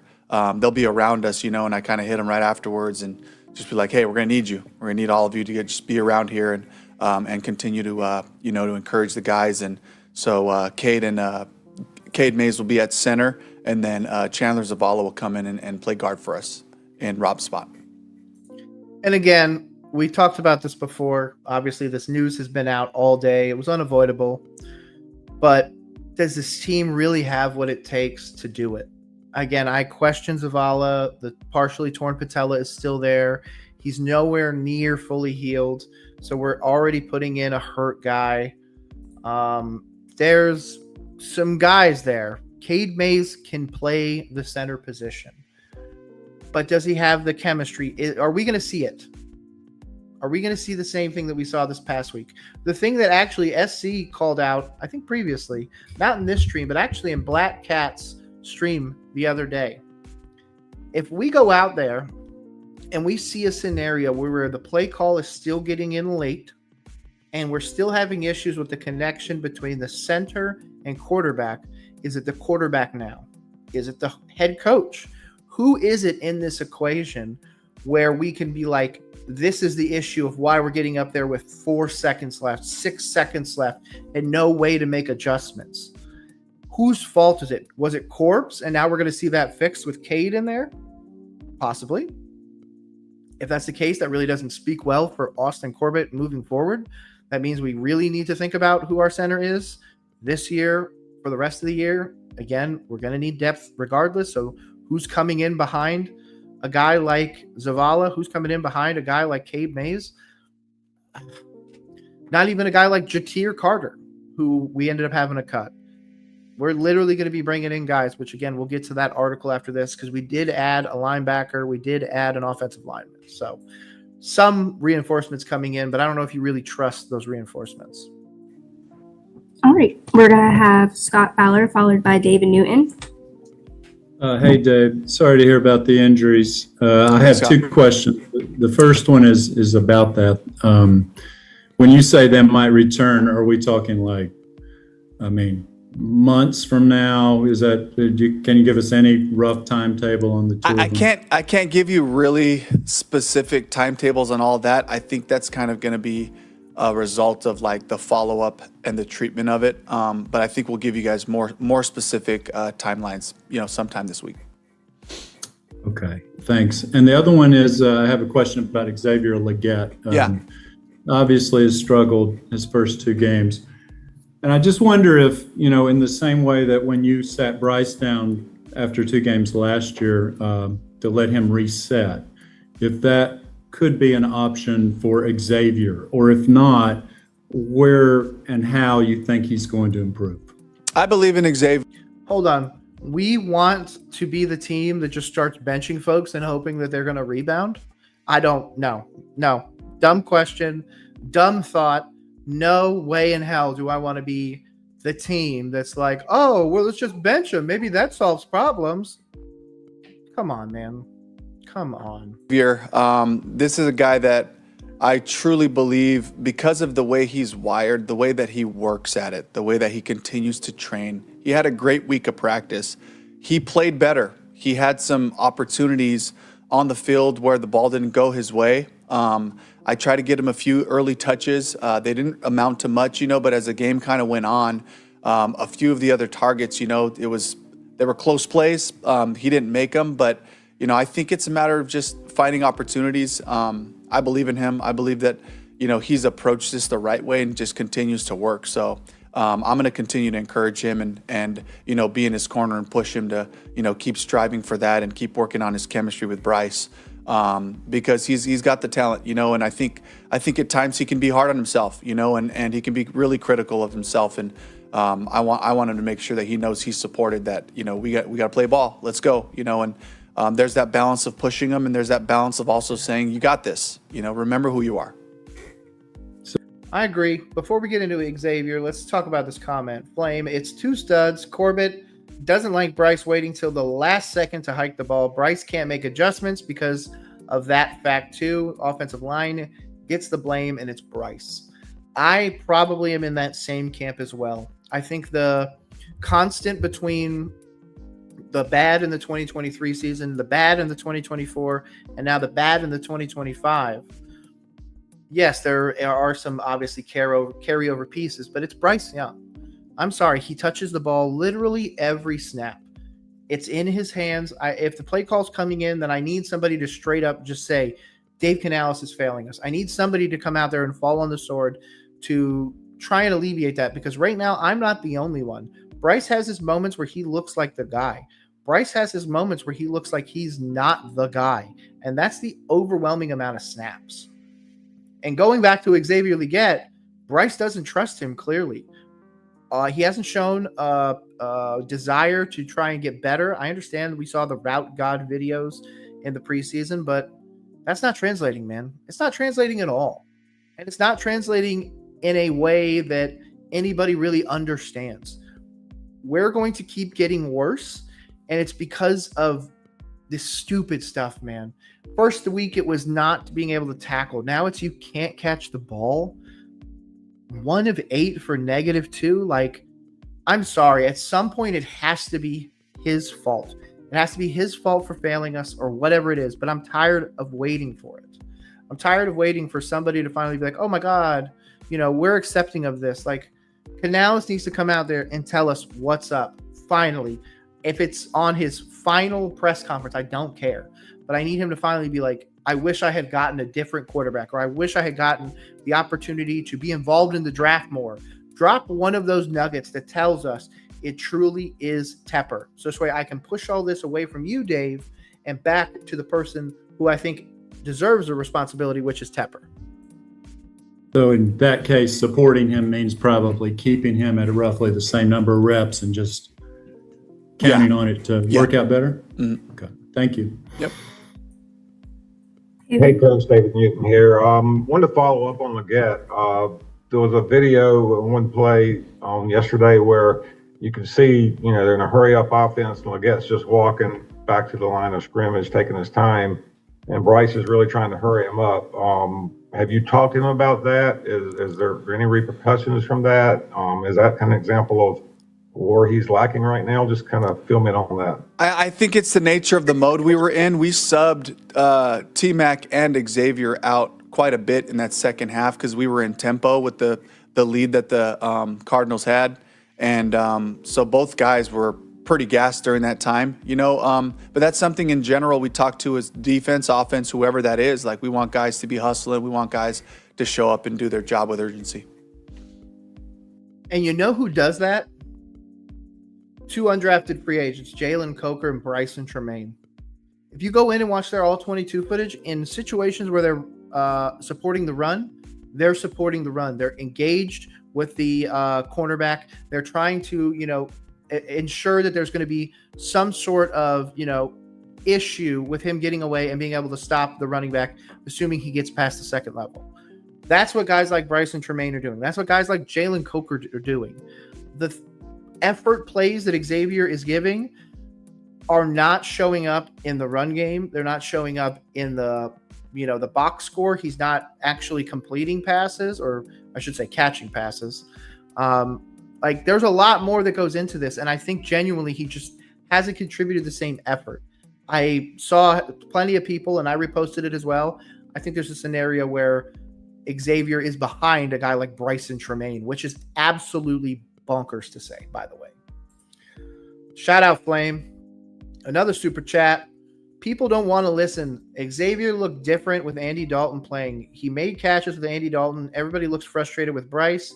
T-Mo is even throwing things on the sideline. I agree with you. I continue to go back that I think that Bryce can't succeed in Carolina. As much as I also think that it is on him to make these plays, it is also on him to realize the Kyler Murray of it. Stop the play, just drop, don't run, don't fumble it, all that other stuff. And if a guy like Taylor Moton is getting frustrated, that should tell you a lot, especially because that's a guy that doesn't give up the pressures. That's a guy that's watching Bryce Young roll out and get sacked because he refuses to sit behind a guy like Taylor Moton. He refuses to just sit there and be a good quarterback. This rolling stuff does not benefit Bryce. We haven't seen it pay dividends yet. Yes, Dalton looked better last year. I don't think Dalton would be better this year. It might be better in the moment. It might make stats better. We might be able to sneak out 1 or 2 wins more than we would otherwise. But I don't think that you can do that until Canales is ready, genuinely ready to get fired, because that's when he's going to start hearing it at a level that I think he can't ignore anymore, and where he's going to be like, okay, in order to save my job, I have to put in Andy Dalton, or I have to put in Hendon Hooker. That's where I think is going to be the push coming to shove. And like you said, everybody looking frustrated with Bryce. Yeah, Canales looked frustrated with Bryce. Brad Idzik, everybody on the sideline, the emotion, the fan base, if you really want to get into it, are mad. I don't think there's a way forward with Bryce, especially given these offensive line issues. To be honest, this could be a game where Bryce Young is benched. Genuinely. And if you want to come on here, I'm going to drop it in the comments just in case. I absolutely learned from one of my great, great friends, Q, over at Black Cat. If you want to come in and join the conversation, I'm putting it in the comments, YouTube comments, so go over there and grab it. But just in case you guys want to give me pushback, of course. But I genuinely believe there is an option that Bryce is benched. Like, is there an option that he maybe gets better? Sure. If he goes out there and throws 3 touchdowns, no picks next week, I think there's a step forwards. I think there's a place where Bryce Young might be able to do something and put us in more of a position to succeed. But until he actually does that, the jury is out. People don't want him. I don't want him. I don't want to continually go down this road of just problems, if I'm going to be honest with you. These are stupid problems. Bryce can't see over it. We're not getting the play call in, not getting adjustments, all that, like, stupid stuff, man. Stupid stuff. By the way, Flame said he wants to see Hendon Hooker before we go out and get another quarterback. I 100% agree with you. I don't think there's a scenario where we don't see Hendon Hooker at this point. Especially if you go by my little theory right there. We bench Bryce after the end of this game because he plays abysmal. Billy Bowman or James Pierce Jr. or, God forbid, Jalon Walker goes off in this game. And then, we're in the scenario. We got Dalton in. Okay, let's see what happens. Let's see what's gonna come from this. Nothing? I don't know. I don't think, again, Dalton's good enough. I don't think he's the viable option. Long term, short term, doesn't matter the term. I don't care. I don't believe in Dalton anymore. It's not that I don't believe in this offense. Again, if the offensive line was healthy, Dalton might be able to do something, but these injuries, I think, are going to hurt anybody. Hooker, it's going to hurt Dalton. It's, of course, going to hurt Bryce. So I'm a bit pessimistic at this moment when it comes to, could another quarterback win us 5 games? I don't know. I don't think so.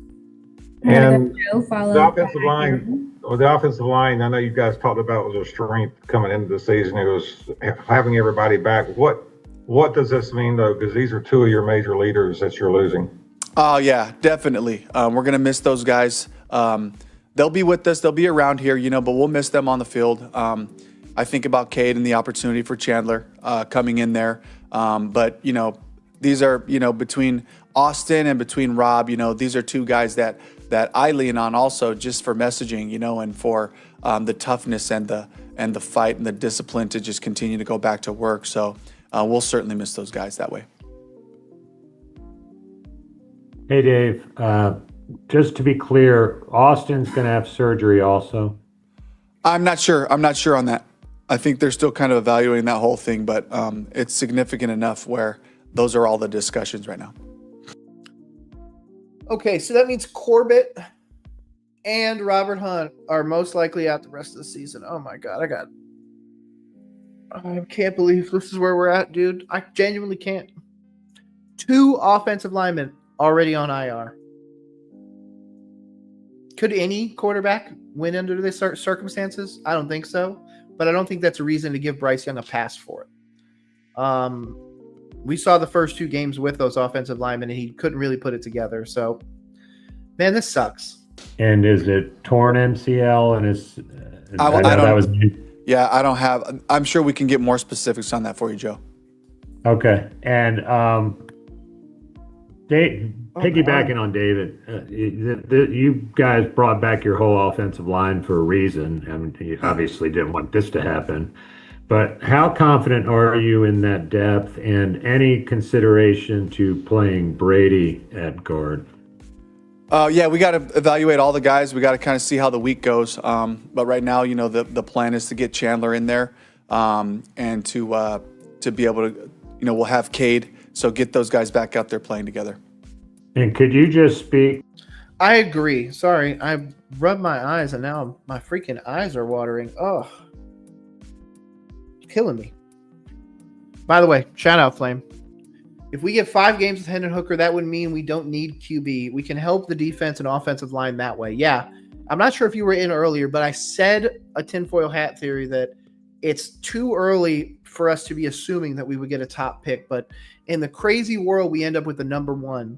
I am more interested in trading back multiple times now on September 16th, 2025, than probably I will be later. But there's a scenario where we could come in this and walk out with Caleb Downs, the safety from Ohio State. There's a chance where we could get that guy at say 6 or 7, trade from 1, maybe down to 4 or 5, take him there, go and run off into the sunset. I'd be down with that. But I think the mortgage of that number 1 pick would be the way to go. I don't like the idea of us going out, getting a top pick, and then just going and putting Garrett Nussmeier there. Garrett Nussmeier is playing with LSU. He's not playing with the Carolina Panthers or anything like that. He's playing with a team that genuinely has 5 pretty decent offensive, healthy linemen, that has a good defense, has some really good wide receivers, everything like that. I just don't know, man. I genuinely don't. I don't think a quarterback solves the problem in the draft. I agree with you. I'd rather roll 1 more year under Dave Canales. But again, I said my barometer for him, or my bar for him making it to next season, was 5 wins. And genuinely, I don't see 5 wins right now. To that decision in the offseason by Dan and you and Brant to bring all 8 or 9 of these top guys back? Yeah, it was the versatility of the group, starting with Brady being able to play really all 5 positions and to some degree in different spots or another, but that flexibility was huge. Cade being back here as a center, to have that competition and the guys going back and forth, throughout camp, competing for that spot, and Chandler was going to be here, and just kind of seeing where Chandler's future is as a young guy who's really finding good football. So Yash, who we signed the year before as a free agent, that group, just the way that they work together, the way that they, the camaraderie they have, they kind of, they're by number and by size, the biggest group that we have on the team, and they just have a lot of personality, and it was a really cool thing to be able to bring all those guys back. I agree with you. But one of the things that I said, Dave, was that I think we should have 10 offensive linemen coming into this year. I would have much rather not had Hunter Renfrow and us had a 10th lineman, because right now we could have really benefited from that 10th lineman. And I understand we've got some guys on the practice squad. There's a reason why they're on the practice squad. Some of the other guys are just depth guys from other teams. Again, we can go out there and steal guys from practice squads. Go out there and pick those rosters clean. Why are we not doing that for offensive linemen? And not just that, offensive linemen that in a lot of cases, like 7th rounders from last year, there was a talk for at least a quick minute that the guy that I wanted in the 7th round, Jonah Monheim, might get cut. If that was the case, go get him. Obviously he doesn't. But I just don't love where we're at. I'm not on Carolina's side when it comes to depth. I'm not on Carolina's side when it comes to win total, especially when it comes to the fan base. So many people, like shout out PPP. He thought we were going to be 13-4. Man, if we go 12-2 the next bit, I've already said it. I'll eat a literal crow on stream. Cook it up and everything. Throw some barbecue sauce on that thing. We'd be good. But there's no way that's happening. Absolutely not. We have a better chance of not winning 2 games in the next 15. Obviously, I hope that's not the case. I hope we win this game so this way we can split with the Falcons. I hope we beat the Saints. I hope we can, again, compete and maybe beat the Patriots or compete and beat the Dolphins. That's 4 or 5 wins right there. That's enough for Dave to keep his job. Daryl? Hey, Dave. Bryce seems to see the field really well, and I think he's an accurate passer, but I'm sorry. He sees the field. You know what? Whatever. I'm gonna let that slide. like as what happened late in the game yesterday, for instance, are there times like he had difficulty getting the ball out? He was being rushed quite a bit and all. Are there times because of his size, it might be a hindrance to him being able to see what's in front of him and being able to get rid of the ball? How do you think that affects him at all? By the way, there's no way in hell he says that that's a thing. Period. Yeah, it certainly affects shorter quarterbacks. You sometimes. I was for sure dude was going to be like, yeah, well, I mean, maybe. Oh, man, he was like, yeah, damn. That means he's probably told that to somebody like David Tepper, like, sorry, bro, he just can't see. You can't see. Sometimes you move for vision. There are ways that you learn how to play football. And I've been around a couple of guys who are at or around or just under 6 feet. And so those do present challenges, but I thought Bryce did a good job playing rhythmic football yesterday. He said at or around 6 feet. He's listed as 5'10", which is the same height as Kyler Murray. But the rumor is that he's 5'9" and some change, just under 5'10". How many quarterbacks have you seen it done at 5'10", Dave? Not barely under, not 6 foot, 5'10". And not just that, but ones that you've coached. Anything you think could have been done different in that last sequence of downs? I mean, it seemed you had momentum, obviously. You got that onside kick. It looked like it was a great opportunity to win the game. Like, what do you think exactly went wrong at that point? Yeah, we'd love to score. I thought they had some nice rushes. Of course, I've watched it now 3 times and just kind of looking at, what could I have called here? What could I have called there when they did this coverage? And I'm standing in the back kind of trying to evaluate the coverages live and get us to the best, possible plays there. And I'll be rethinking that drive, at least for today a couple more times. But, I think, execution all across the board, calling the right plays for the group, the protection, making the plays that we had so we can matriculate the ball down there. I thought I was a little bit aggressive on some of those opportunities there. But once it got into like the 3rd, 15, 14 world, we had to kind of chunk it down. We had to try to chunk it down a little bit. Thank you. Appreciate it. We're going to go to... Remember, though, we're going up against an Atlanta Falcons team that finally figured out how to rush the passer. That was the one thing they couldn't do forever. We could always bet that the Falcons couldn't get the pass rush off. Yeah, they did that against the against the Falcons. They are the Falcons. Against the Vikings. They for sure were able to do that. Like, James Pierce Jr., I'm sorry. If you doubted him, go fly a kite, bro. You don't know what you're talking about. Maybe the off the field stuff could give you a little bit of part to your argument that maybe he has some off the field issues that could hurt you down the road, sure. But when it came to his play on the field, dude was able to get stuff done in college. Jelon Walker played for a Georgia defense that, to be honest, was stellar. Top 5 in college football for the longest time. And he wasn't really a pass rusher. He was more of like a middle linebacker that rushed the passer on occasion, like normal middle linebackers do. I call them middle linebackers. Now they're inside linebackers or coverage linebacker, whatever you want to do. He is flexible, and we finally saw that happen. And to be honest, I was out on Jelon Walker. When it came to the draft decision, I wanted anybody but Jelon Walker. I loved Michael Williams. I loved Walter Nolan, Trey Amos for the second round as well, if we're going to get into it.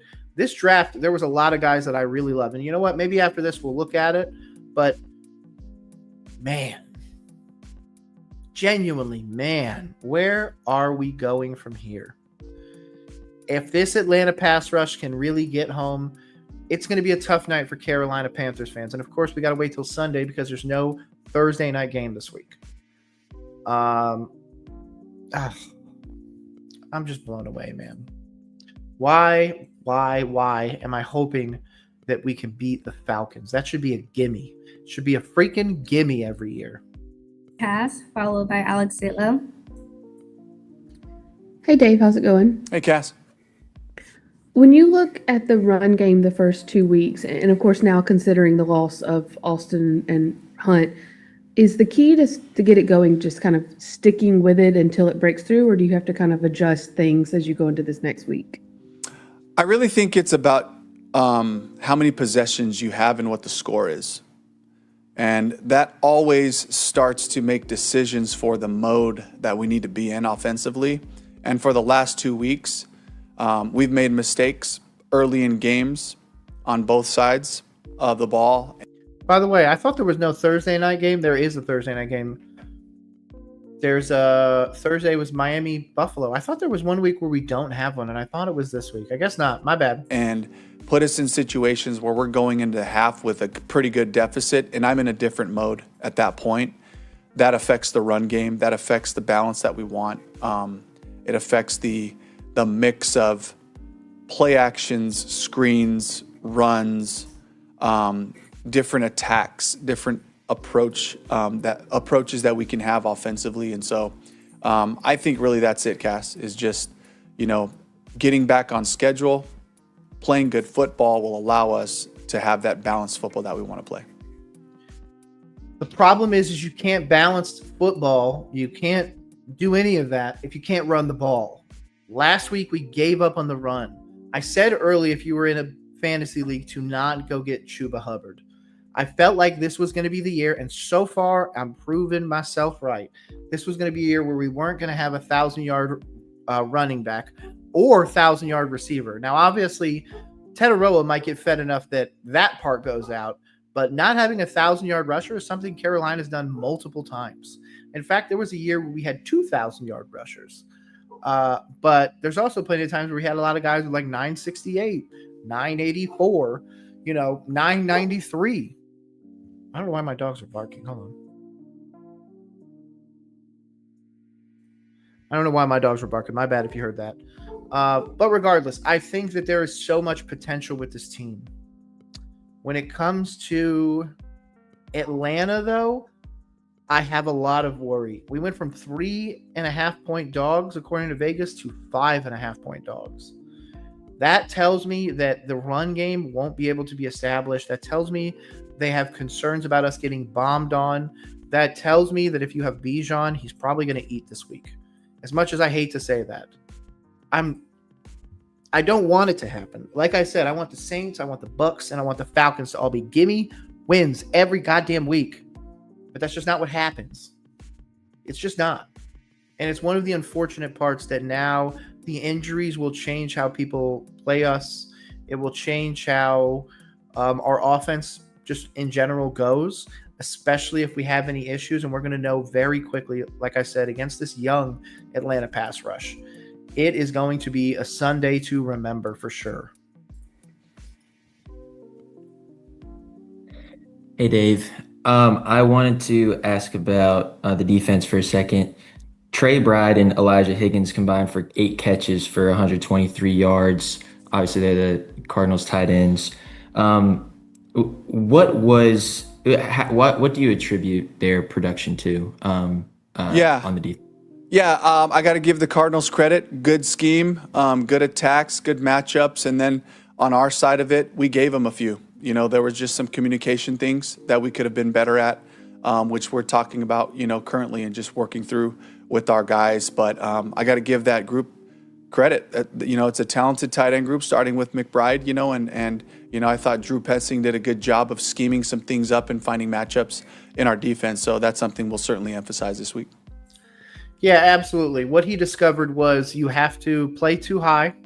So this way you force them to go under. You force Carolina, you force Bryce Young to go 22 of 28 or whatever he did in that game to start, where he, to be honest, didn't look bad.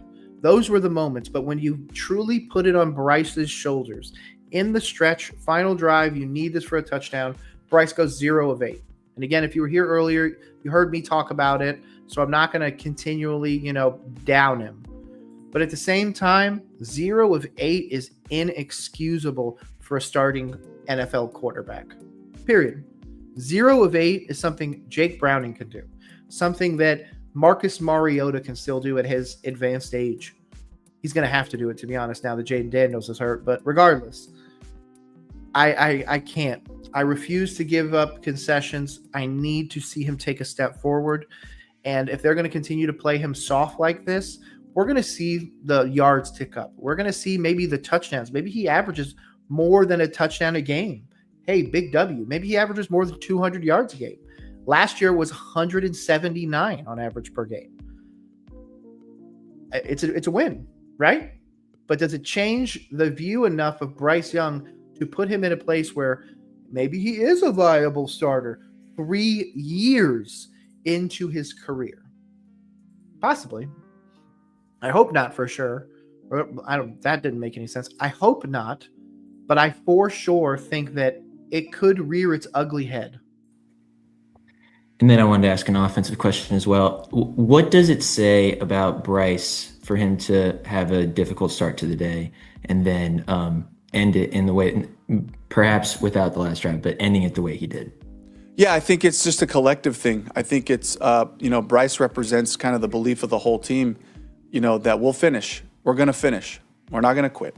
We're going to keep fighting and scrapping. And I look at that second half and I see 3 phases of the team playing really good football outside of really one drive for the opening drive of the second half, for the defense. And I saw a full team play together in all 3 phases. And it took all 3 to fight us back to give us a chance to win the game there at the last drive. I'd love to see that drive be finished as well. But, it's with all the challenges of the day, it was just Bryce coming back to me. We're checking in. Okay, I got these next couple things I'm thinking about right before the series. And he's got the same look in his face and he's ready to go attack. And that's what I love about him. We're going to have questions by Dennis Cox and wrap up with Steve Reed. Sweet. Shout out Dennis Cox, by the way. 99.9 The Fan. They are legit one of the best. If you guys don't follow them, please go follow them. Thanks, Dave. I just want to know what the corresponding moves are going to be now that Austin and Robert are going to be going on IR. Yeah, we're still working on those right now, and then we'll give you guys an update as soon as we have those. Thank you. Mm-hmm.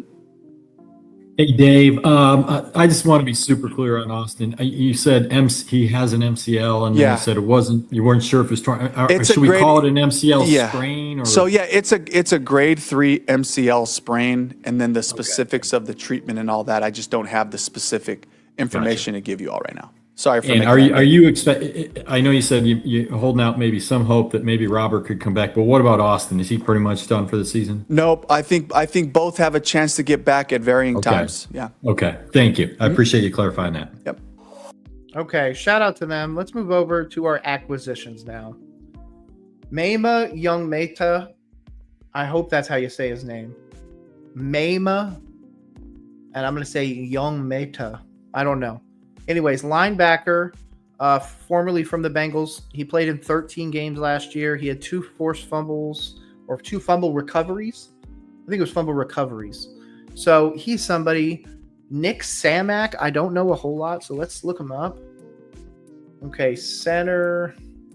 Let's go look at his draft profile then. Let's see what maybe he looked back then. I don't know what draft he was from. Does it say? Oh, 2024. Okay.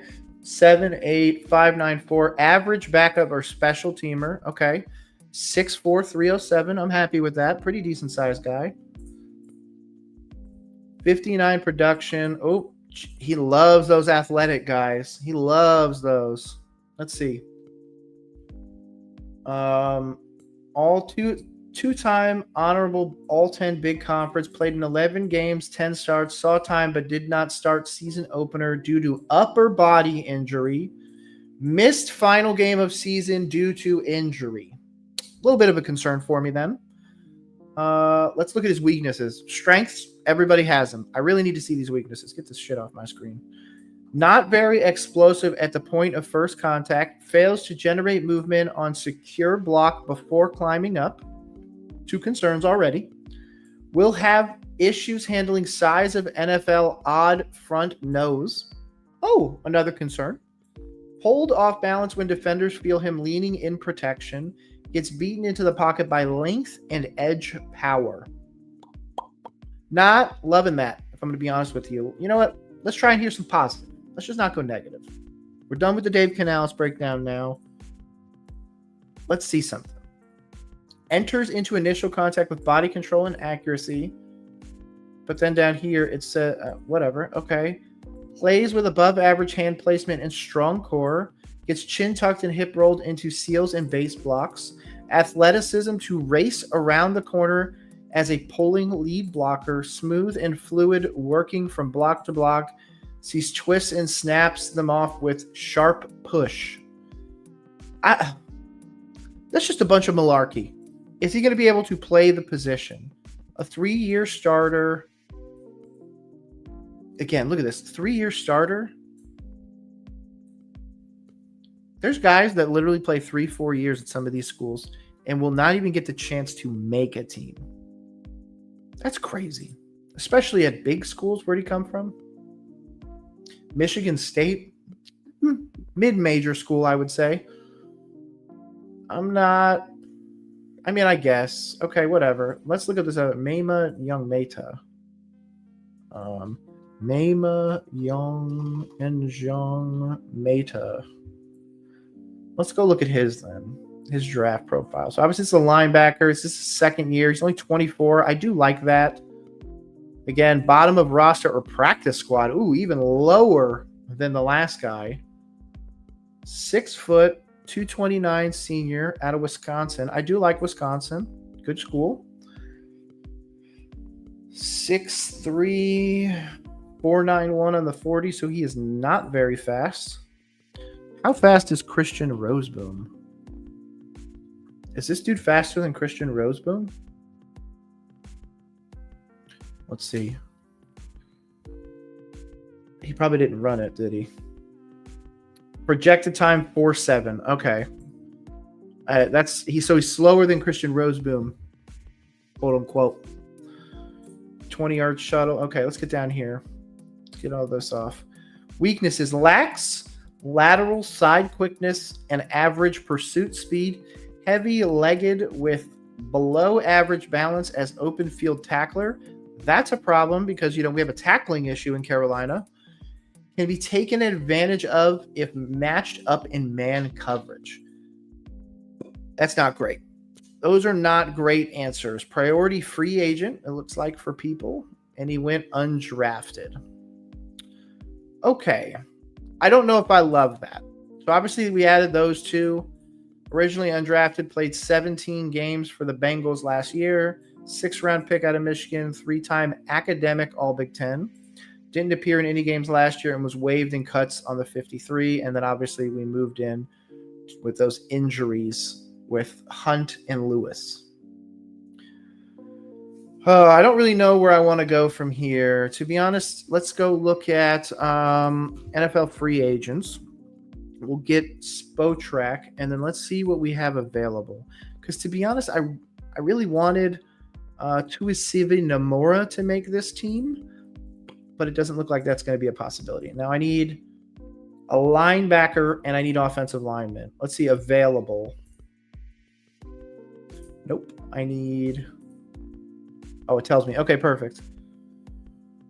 Shaq Mason's still out there. Cody Whitehair. Isaiah Wynn. Chris Hubbard. Glowinski. I know he's old, but, depth. 1 year. I don't need you to do a whole lot. I guess we're just going out there and just trying to minimize the cap? Like, do we not have a ton of available cap? Let's see. Panthers cap situation. Not Florida Panthers. Here we go. Team caps $19 million. And then obviously, if we do some of the other things, God, we could do some trades. Yeah, there's a lot that we could make happen with this. Don't love that, obviously. 21 million, all kind of Robert Hunt out the season. Damian Lewis dealing with injury. Austin Corbett, there's more money down the drain. Like, I obviously know you don't plan for injuries. I know that injuries happen. It just sucks that it feels like it keeps happening to us, right? It sucks that it keeps happening to us. But again, there's some guys here. I don't see why Cody Whitehair or any of these guys couldn't make their way over to our team. Pay them the $1 million for the year. And hey, if you end up playing for 15, 16 games, money was worth it. Now, what about linebackers? I mean, yeah, Josie Jewell, obviously he walked. Devondre Campbell, I'm not opposed to. I like Kazir White. Now we start to get into some old names, man. Tyus Bowser, Jesus. Quan Alexander, he had a moment. There's obviously people out here. Raekwon McMillan, let's go. Let's just have all the McMillans. We'll make the McMillan Infinity Gauntlet. I don't know. I don't really know where to go from here. I don't know where this team goes. I'm not really sure where Carolina has a silver lining, because I always try to find a silver lining for the team, but I genuinely don't see it right now. I don't see it for the reasons that the offensive line are hurt, that the quarterback really can't get it together, and a lot of other stuff. But regardless, I want to tell everybody I appreciate you guys coming by. I'm going to get this all wrapped up here in the next few minutes, get my final thoughts out on this team. Then maybe we'll sign off. Say give it about another 5 or so minutes. So let me go back to just me. We don't need to see anything else. It's just your boy here, okay? Where does Carolina go? And what did I like from this Arizona Cardinals game? I didn't like a whole lot, if I'm going to be honest with you. The Cardinals game showed me that Carolina is truly waiting for the teams to play prevent. Then Carolina's offense has a massive potential to come out of nowhere and put up solid points. I mean, Bryce Young ended up with 3 touchdowns. That doesn't happen if they don't start playing the soft zone, where they don't just start giving Bryce those easy targets underneath. In fact, if you want to go look it up yourself, go look at how many times Ja'Tavion Sanders caught a 7-yard pass. And I say 7-yard pass because I literally was watching the game and I was getting the notifications at the same time, and it would literally be like Ja'Tavion Sanders 7-yard pass, 3-yard run, Ja'Tavion Sanders 7-yard pass, Ja'Tavion Sanders 7-yard pass. It was every 3-4 minutes. That's why he ended up having so many yards. But it was the same route over and over again. And in the situations where we asked him to go out there and go get the ball, we asked him to go out there and catch the ball in traffic. Sometimes it looks like in the middle of a freaking crash, literal car crash, that one in the end zone. You didn't lose 20 freaking pounds to not catch that pass, period. Because to be honest, it opens the door for everybody else to take that position. I made the Trey McBride video as well to showcase that the linebacker core on the Arizona Cardinals was good enough that they weren't really worried about Ja'Tavion Sanders beating them. But we were genuinely getting shredded against our will by Trey McBride because Christian Roseman wasn't able to keep up, Trevin Wallace wasn't able to keep up, and Arizona was able to actually move the ball. I didn't expect Marvin Harrison Jr. to do a whole lot. Again, if you go back and check that video, I was more concerned about Trey Benson. I was more concerned about that run game. But to be honest, the early turnover, all that other stuff genuinely changes how teams play you. And again, McBride 8. So the linebacker core is still a place I would be interested in getting depth. To be honest, there was 2 guys that we went out and got early. They're both safeties, Gifford and Henderson. 2 white kids that would, to be honest, really be able to transition, I believe, from safety to linebacker.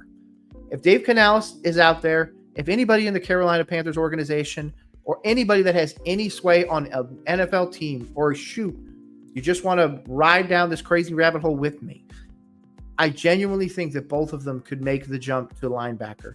I think Gifford's 6'10", hold on. Isaac Gifford. This was the kid, the safety, aggressive downhill kid, which is exactly what we need. Okay, so he's 6 foot 203. So that's good enough to play linebacker in the NFL, especially because I'm going to need you to really just kind of stay around the middle. He was mainly used for run support, but to be honest, it could work. The other kid was Jack Henderson. Oh, the Bucks went out and got him. That was smart. Is it the same kid? Yeah, the kid from Memphis, the rookie, 6'2", 215, safety. I think he could have been genuinely moved over. And this actually transitions perfectly. I'll take this final question. Then I'm going to go take my dogs outside. We're going to go on a walk. I'm going to make some dinner. I'm going to sweep. I'm going to clean up the house. And I'm going to get some stuff done. Hopefully you guys have enjoyed all this because I certainly as hell have. But let's get this. Got offered Jamar Chase and Chase Brown for Malik Neighbors and Chuba. Would you accept? It's tough.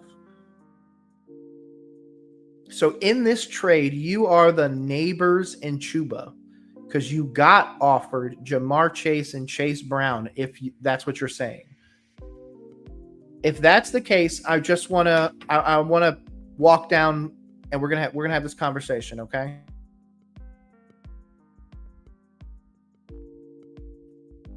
Okay.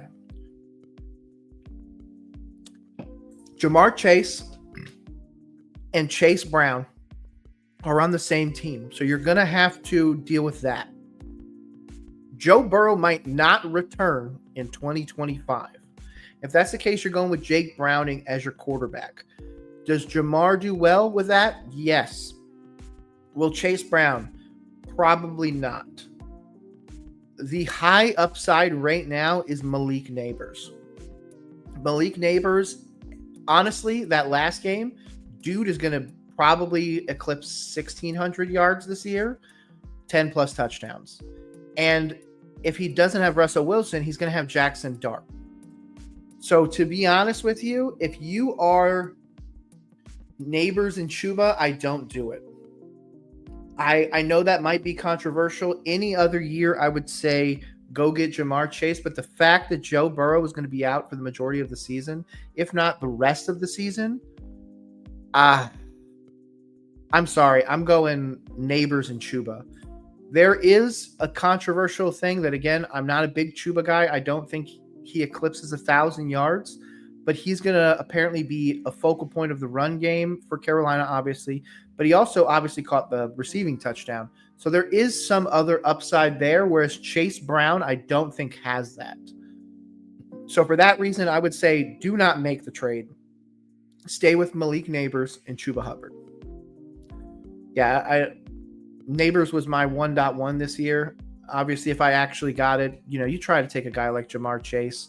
But I genuinely believed that Malik Neighbors was going to be the truth, and I'm so glad he freaking is, man.